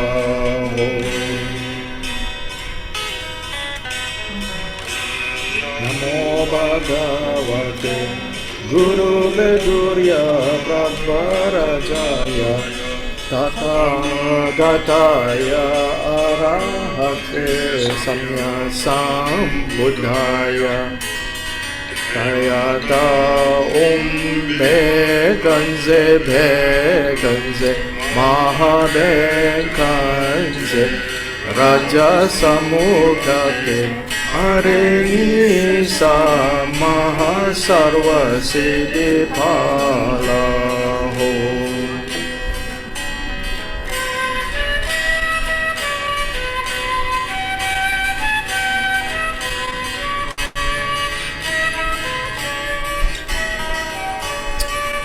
there's another version. You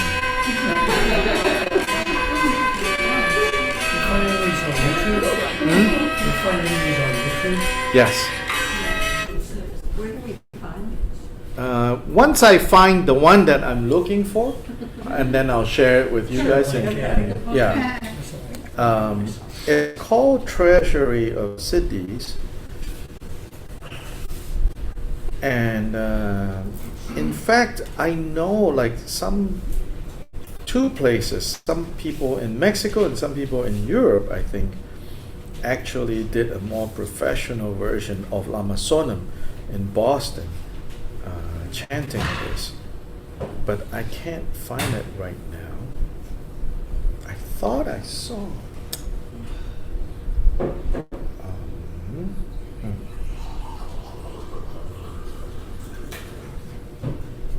Imagine a simple tweak to your morning routine that can provide relief from nail fungus and boost your Okay, now it's nail fungus.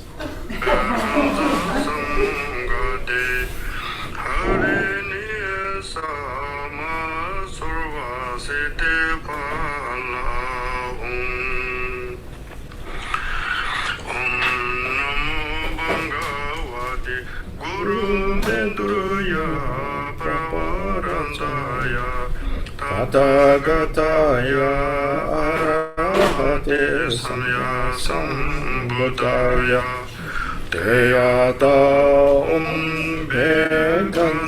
bekanse mahabekanse raja samudate harini samaha sarva siddhi phalahum. Yeah, so It's coming out of Legion or something. Dr. Lai, yeah, is that Lamasona? yes, that's Lamasona. Okay, Barbara on Zoom recommended that. Lamasona? But it's all Lamasona, but I'm looking for the one where they actually polished it, so and it's and that version I cannot find. Like, where is it? So once I find it, it's somewhere. If you send it to me, I can send it to Yeah, everybody. yeah. Once I'll look for it tonight, and then just you listen to that, right, initially, to kind of connect to it more on the heart level, There's a lot of like blah, blah, blah, that I think that part of us that need to know, what's going on, and like, okay, we've reached that limit for now. Now we just need to kind of connect to it more, like hard-wise. Yeah. Okay, I know, people are like, well, what does it mean? I can tell you what I know. Yeah? So if you don't, page 18. I don't know every part of the mantra, but I can tell you what I know. Yeah? Okay, hold on, let me see. Did I find it?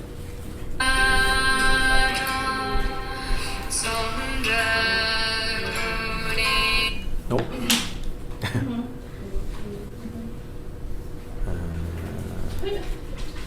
Okay.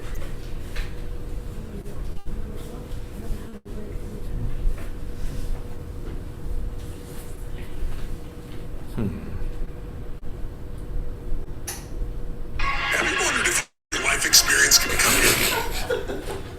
Okay.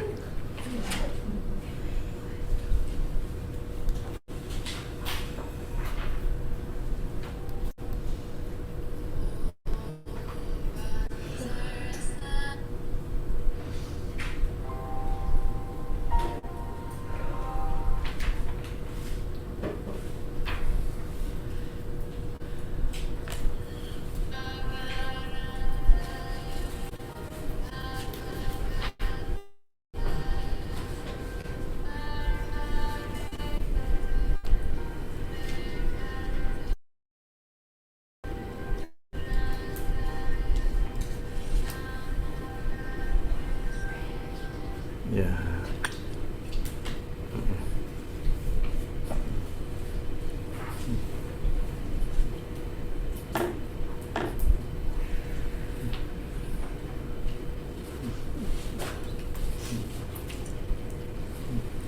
let's see.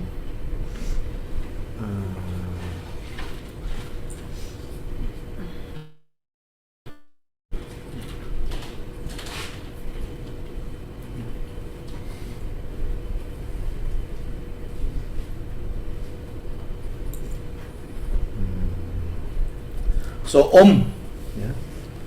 Of course, the mantra Om, right? Everybody knows. Often it precedes all mantras. In the context of the three syllables, Om, Ah, Hom. Om is in the context of the three syllables. Then Om is the essence of the awakened form. Right? So just the form of the Buddha that pacifies suffering. So many people I have come across in the years of living here in the West, when people talk about Buddhism, they will say, "Oh, my first encounter with Buddhism was as a child. An aunt, a relative gave me a Buddha statue, and then just from there." Right? So the form, something about that form. So Om. Ah is speech, essence of speech. Hom is awakened heart, awakened mind. But here, there's only Om, right? So Om. Then when it's only Om, even just Om, yeah. The way this sound is constructed is there are three sounds: A, U, Om. A, U, the nasalization. A, U, There is already body, speech, mind, awakened body, speech, mind. Just in Om encoded in there. A, U, Om. Om. Namo Bhagavate. Namo is paying homage. Paying homage to the Bhagavate, meaning the Bhagavan. Bhagavan, Tibetans translate that into Chumdende. Chumdende means the transcendent destroyer. What does that mean? It means, by destroying the afflictive emotions, he has transcended suffering. That's the meaning of Bhagavate. By destroying the afflictive emotions, destroying the three poisons, he has transcended suffering. So Bhagavate.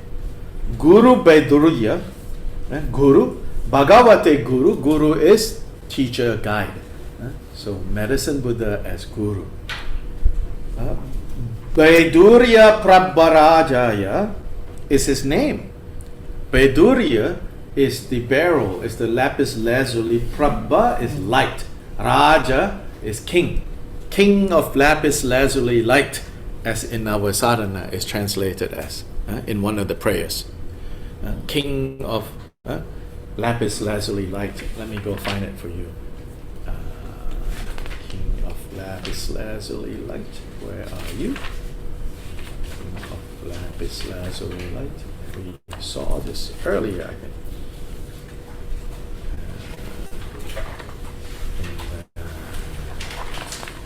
On page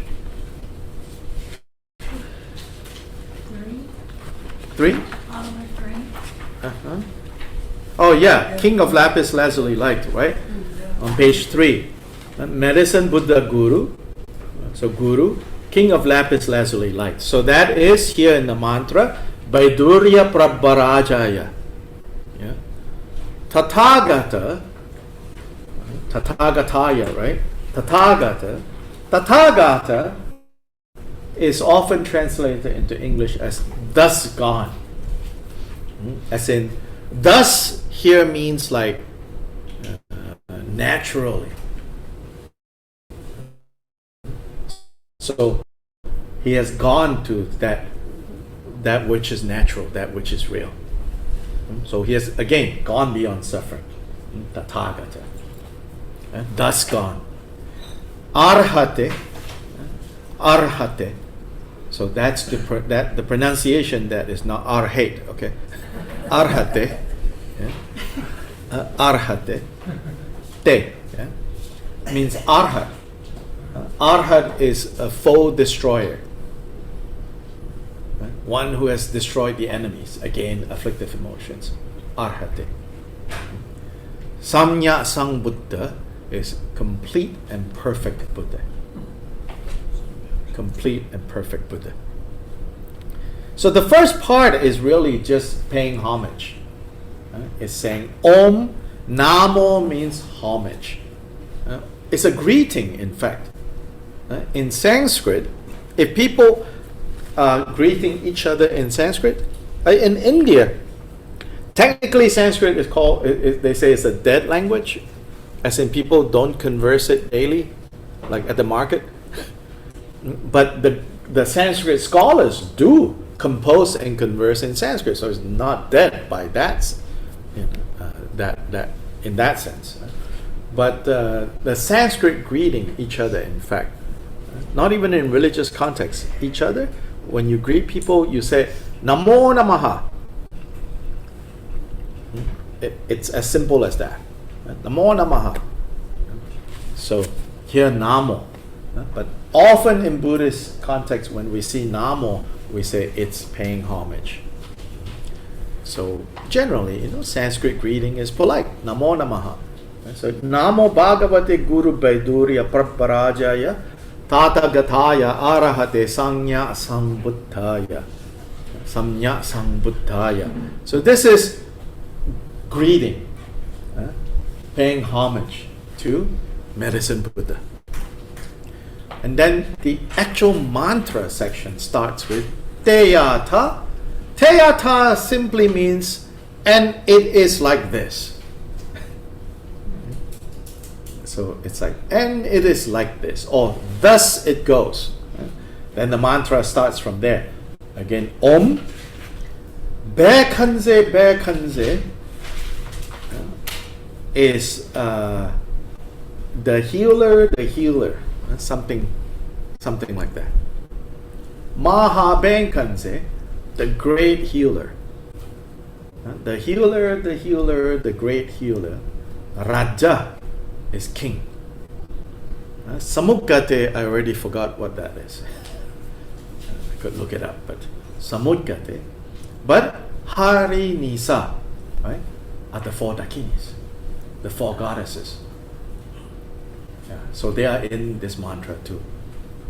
So you are invoking Medicine Buddha with Bekanze, Bekanze, Maha Bekanze Raja is the central Medicine Buddha, ultimate healing. Hari Nisa, relative healing, the four goddesses. Then Maha Sarva Siddhi Phala Ho. Ho is like an exclamation, like exclamation point. Phala is the fruition, the result.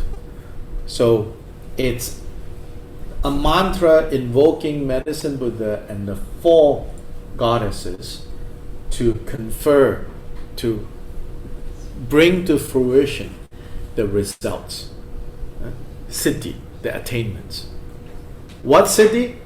Sarva siddhi and Mahasiddhi. Mahasiddhi is the great accomplishment. What is the great accomplishment? The ultimate healing, Buddhahood. What is Sarva siddhi? Sarva is and all the others. Sarva means all. And this all refers to the mundane, the relative healing. Healing from common diseases. So that's, if you want to unpack the mantra word by word, this is how it is unpacked. So Mahasiddhi is the great accomplishment. Sarva Siddhi is all the other accomplishments. So Mahasarva Siddhi. Phala is fruition. Come to fruition. Result in. May, with your blessings, you Medicine Buddha and the four goddesses, Hari Nisa. May the great accomplishment of healing and the relative all accomplishments of healing come to fruition. So that's the meaning of this long mantra. Do you normally do a mala worth? Is that the idea? Even 21, 21. 7. Start with what feels good, at the beginning. Feeling good and happiness is still important. Despair can come later. Well, It will, yes. So Buddhist guy. I know. Oh, you Buddhist potty poopers.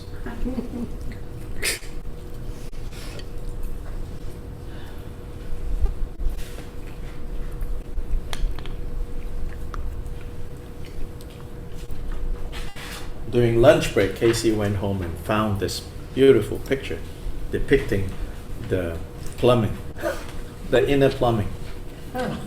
Before I turn this around and show you, or pass this around, just to point out, the color system is different. The central channel remains blue. Then the red and white is transposed, is switched. And there are various systems, which is to say that when they talk about these systems, right, again, the Tibetans are not so naive to think that cut open someone and you'll see white, you'll see red channels, or using a special camera, you will find them. They say, no, you will never find them. This is what you are using your mind, right, to tap into the flow of energy. So whether it's white or red, the main point is that when you're working with a particular system, that system has its internal logic to put red over here and white over there. Very skilled persons who understand all the different systems, they can mix and match without any problem. For us, if we mix and match, no one is going to send you to hell for this. There's no God doing that in the system. It's just that they say, then you might be messing things up. So, in other words, it's not like, how can this be like that, And you don't find, Buddhist, like, monastic scholars arguing, should it be this side or that side? And they're like, no, it's just different systems, right? Different models that they're working with. And an effective model is one that brings results. And so these multiple models have brought results. But otherwise, the description of where it comes out and where it hooks in is exactly like here. So we can pass this around. Yeah, in that picture too, the places where you see these brown things, that's the branching out from the different centers of the subsidiary channels. So when I go to my acupuncturist and I see on the wall this that's all of those are the different energy flows. Yes. Yeah. And that's according to that system. Right. A Chinese Taoist system of mapping the energy flow. Yeah. And all the points. So much more detailed. Yeah. The branches you mentioned, is that correlated with the chakras? The branches are the chakras. They are the chakras. Yeah. The branches are what is commonly called the chakras. Chakra in the sense of wheel in the sense of a wheel has spokes. So the spokes are, the the branching out. And you mentioned 4. Well, there's a system of 4, there's a system of 5, there's a system of 7. This one has 5, I think, down there. There are systems of 9, but I don't think Buddhist Tantra has 9. Hindu Tantras have a system of 9. The most basic one system is 4. Yeah. And all of them extend from the crown of the head to the pelvic system, not beyond to the legs and the feet. Oh no, then it branched down from there. Randy, Oh, yeah, it has to. Every part of the body except for hair and nails. Otherwise, every single part of the body, there is a channel going there. but they emanate from the chakra from the pelvic area. Not necessarily. Yeah. Yeah. But they branch out from the main trunk, the central channel. Then more details would be, like these 2 channels, yeah? At the 4 places, at least, right? They loop around one time. They loop around and then go back on this side. And they loop around like tying a knot. Not like a knot, but just loop around and then they constrict. So it said that the actual condition right now is they're constricted. Like the central channel is constricted by these 2 channels strangling. And so energy is not flowing freely on the central channel. And that's majority of our problems. Not just physical, but more so spiritual problems. It's the central channel is being choked by the left and right channels looping around. For everyone? Mm-hmm. Yes. And so, with this exercise, why don't we visualize as they are occurring now? Because we want to free them. So we see them as clear passage. Yeah. So we're trying to loosen those knots by visualization and by directing breath energy to shoot up the central channel to loosen. A friend of yours that I met in Asheville, Conchoke,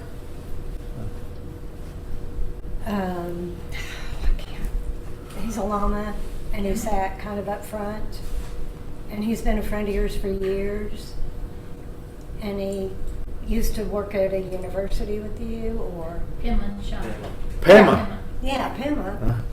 Anyway, he said that he could come teach us Zalun.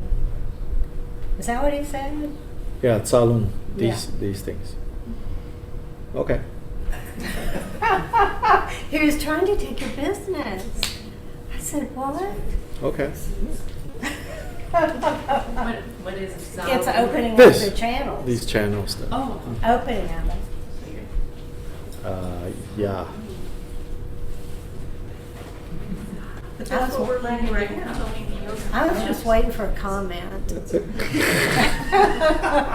got it. I don't know. I mean, Can you do it? Can you teach us that? That's what we. Well, I think he takes it a little step further. yeah, but you don't even know where to poke right now. That's right.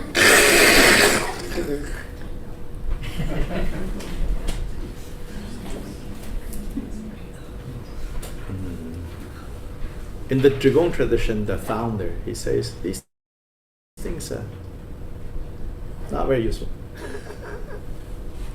Actually. He says if you don't have some kind of realization of nature of mind, these practices are just like other people have that too. He says, what's the big deal?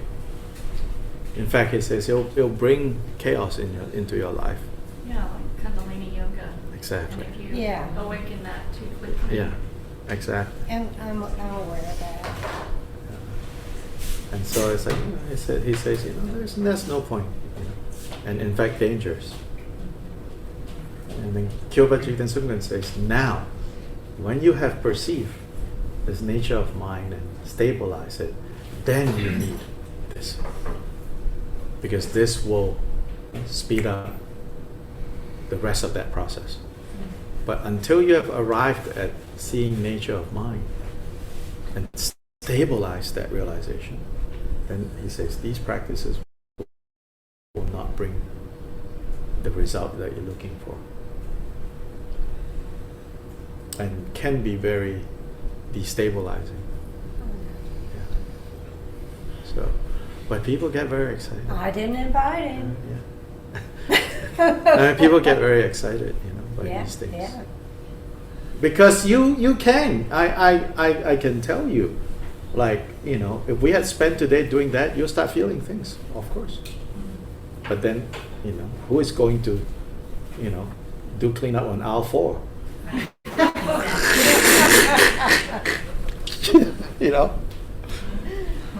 Well, it's just like,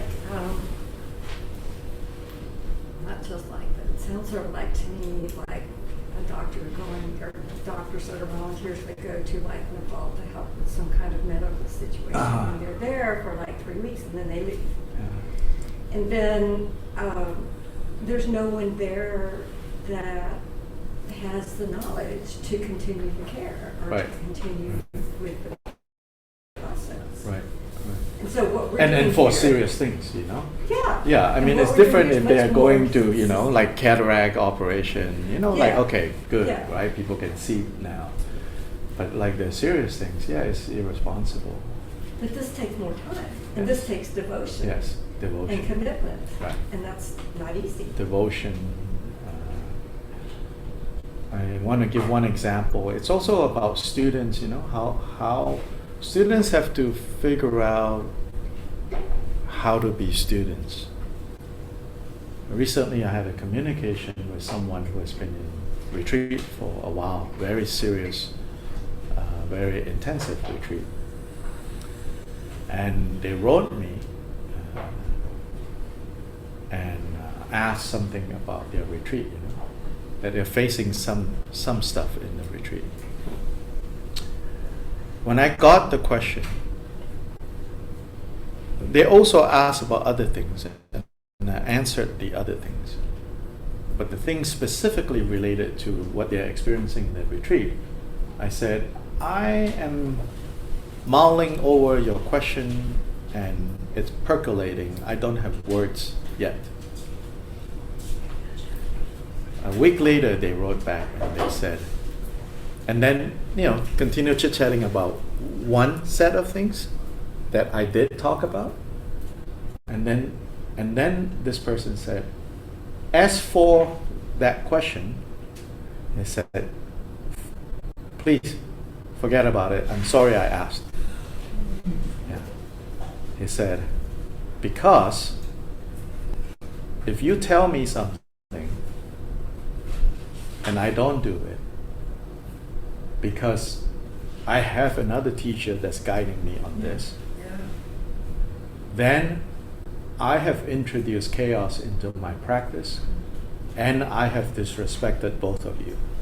And he said, I did not, please don't answer anymore that question. I was very impressed. So this is someone that had learned. It's not about who knows more. Like whoever you are, you rely on. Especially for that, right? Don't ask anybody else. It's trust in the process. Yeah, trusting Trust in in the your process. teacher. Trust in your teacher, trust in your process. It's not blind faith in your teacher, but respecting the process. But so often, because of one part is our impatience, second part is, Americans are very practical, right? So we would just willy-nilly go to anyone, right? Because in the end, it's sort of like, it's the American spirit, the can-do. Right, like I will just get here, then I'll come up with my own, It's admirable in many ways, but in some other areas, it's not. It doesn't work so well. So I've seen other people, seemingly they are like practicing with me, but then they're asking on the internet, what should I do about ...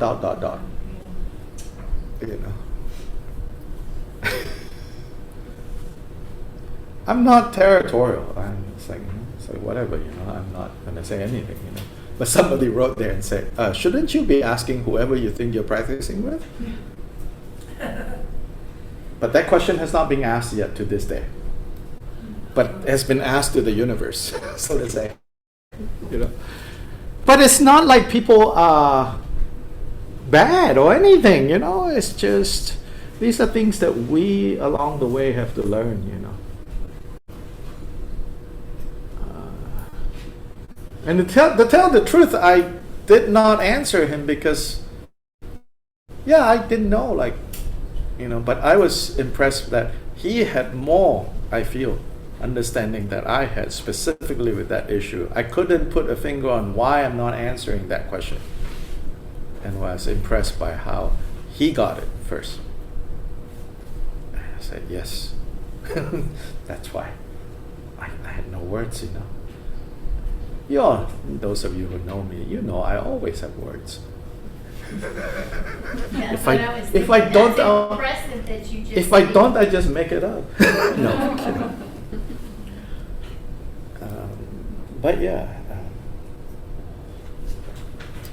but there's a lot of excitement about, because really, you can feel it within a day if you mess with that. But then again, who's going to do clean up on aisle 4?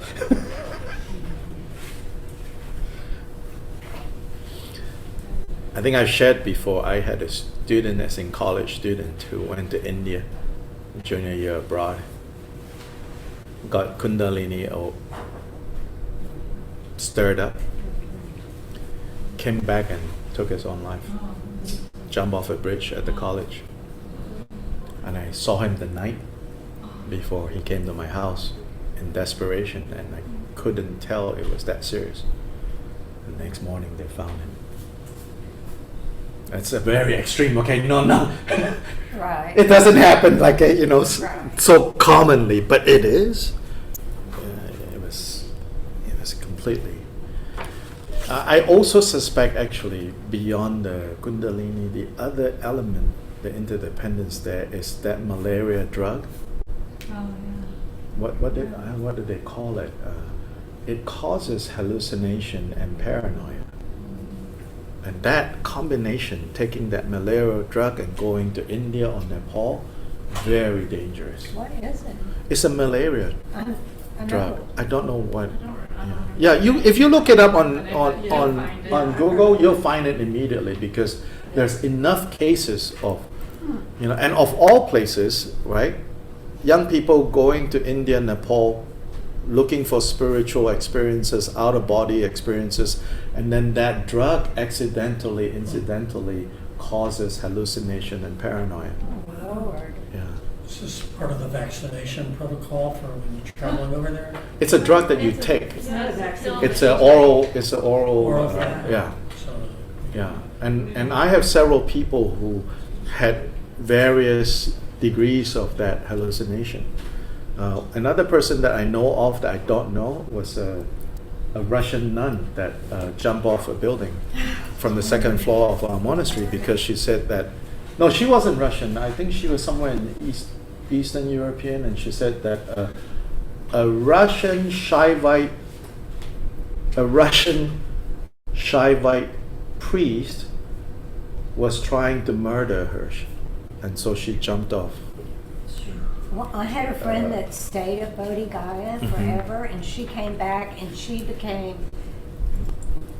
I don't know what you call that, if it's schizophrenia Yeah. or whatever, but she got that, that she was Yeah. So a combination God of, and everything else. like you're doing something to open this, and then that drug innocently you're taking, thinking it'll protect you from malaria, then God. wham. And that are the extreme cases. So I don't want to give the impression that, open to the kundalini, you become suicidal. But I think it's combined with that. I was seeing something about alternatives to that particular medication. Right. Because they're having Exactly. so many people. Exactly. I think like one of these like online like Slate or something many years ago had a very long article about all these cases. And I met like another person when I was in Malaysia years back. That I happened to be in Malaysia. I got a random phone call, and this person said, "Your friend, one of your students, gave me your contact and said that you're here. Can we meet?" And he's an Eastern European young man. So I said, "Yeah." I said, "What is it about?" He said, I have some questions I need to ask you." So I went to meet with him at a cafe, and then everything he told me was basically Kundalini stuff, And his case was, I think, a lot milder, but he knew enough that things were not right. So I gave him some suggestions and everything, and he seemed fine. But a year or two later, he wrote me and said, "I'm good now." Yeah. But the symptoms are all there. Paranoia, thinking that people are trying to poison you or people are trying to kill you, and then at the same time feeling like you are like levitating, because this is the upward energy.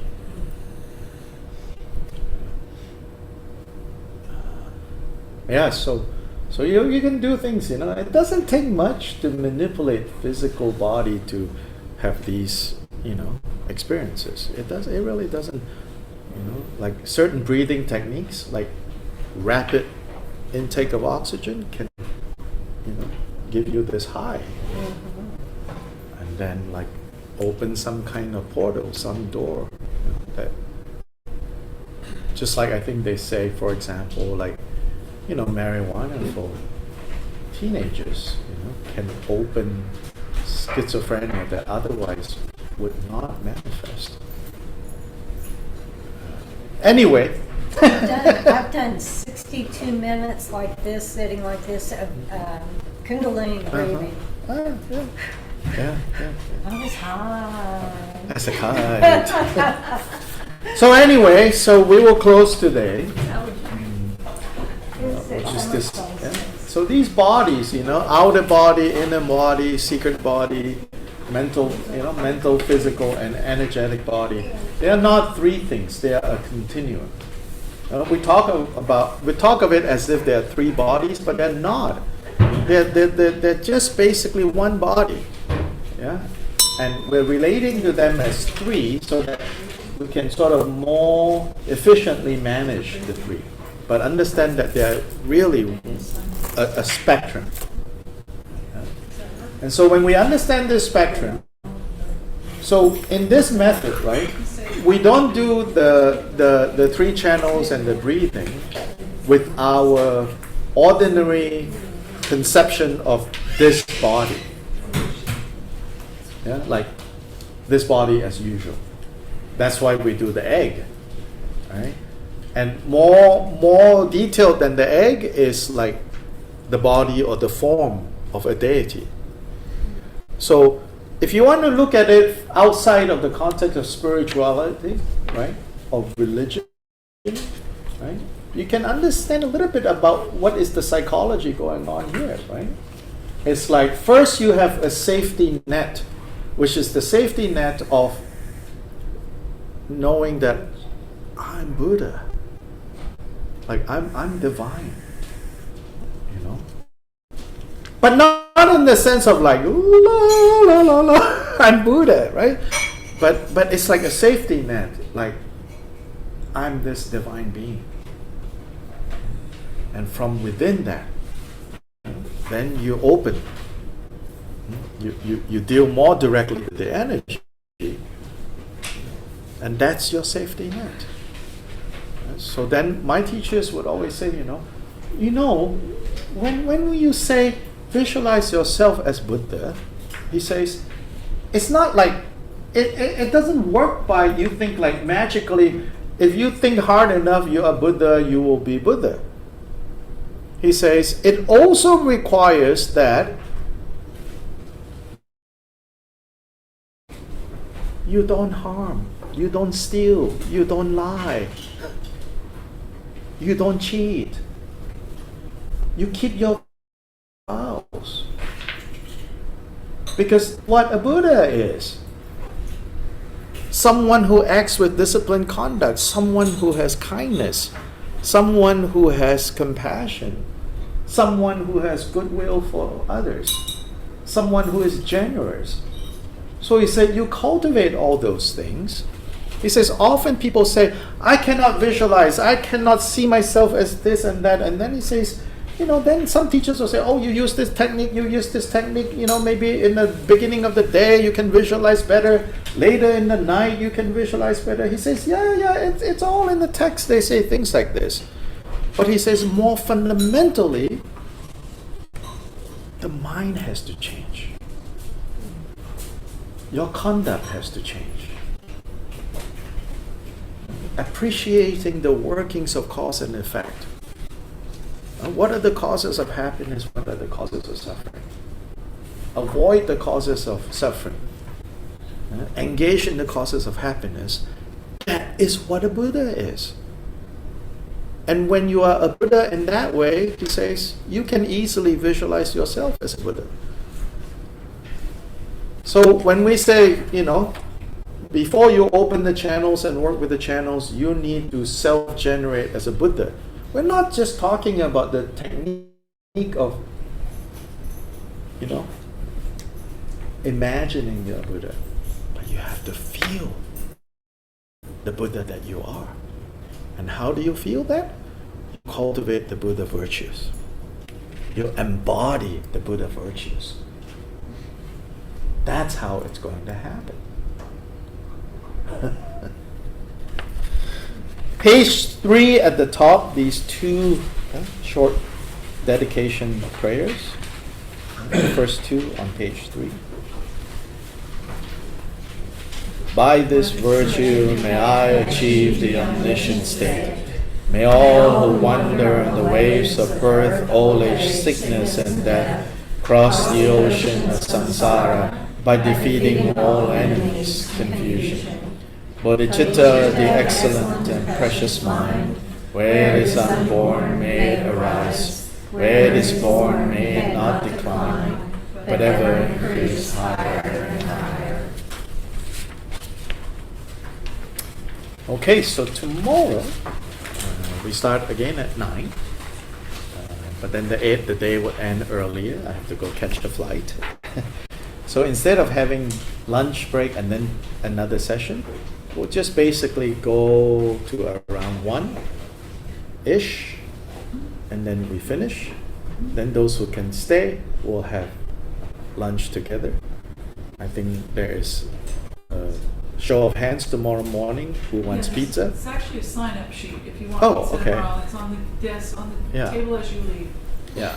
Yeah, and they'll do hands tomorrow morning. Yeah, and if you cannot do pizza but you want to, sit together and eat, bring your food. We will promise not to steal your food.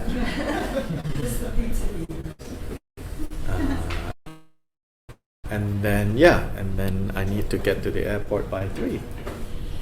This is a great airport to go. It is. It is. And also tomorrow, again, there's the baskets up there for teacher gifts and for the liturgy if you want to kick in pockets and printing costs. Or give it to Charlotte. Yeah, I guess Charlotte will accept it, yeah. Yeah, while planning for this retreat, I didn't give them all the information about, big text to print. So EBS is stuck with that bill. If you can help, that would be good. Okay, Tata. It's beautiful. Thank you. Don't want to detain you further while I eat strawberries. Yeah. didn't want to ask it during your talk. So, hi, you said you want to ask a question? Hey, Aisha. I won't come. I'll be back tomorrow. Oh, okay. Good to see you. Yeah, long time no see. And I want a hug too. I want a hug too. So good to see you. Oh my gosh. And I think you may have answered this question for me. Right. I'm fairly new to Buddhism, and I kind of got my association through more Zen. So the thought of non-duality has always been appeasing to me because I grew up in a very strict. I'm one of the Baptists you mentioned. So in making this empowerment to the medicine Buddha, is it because I am in the Buddha nature that I'm making that empowerment, that I keep the non-duality? Yes. I guess that's my. It seems a little dualistic to me. What do you mean? I feel like I'm. It feels dualistic because I'm praying to a of course. God. So how is it? Which I'm not saying that's not bad. I'm just saying. I know. I understand. So it's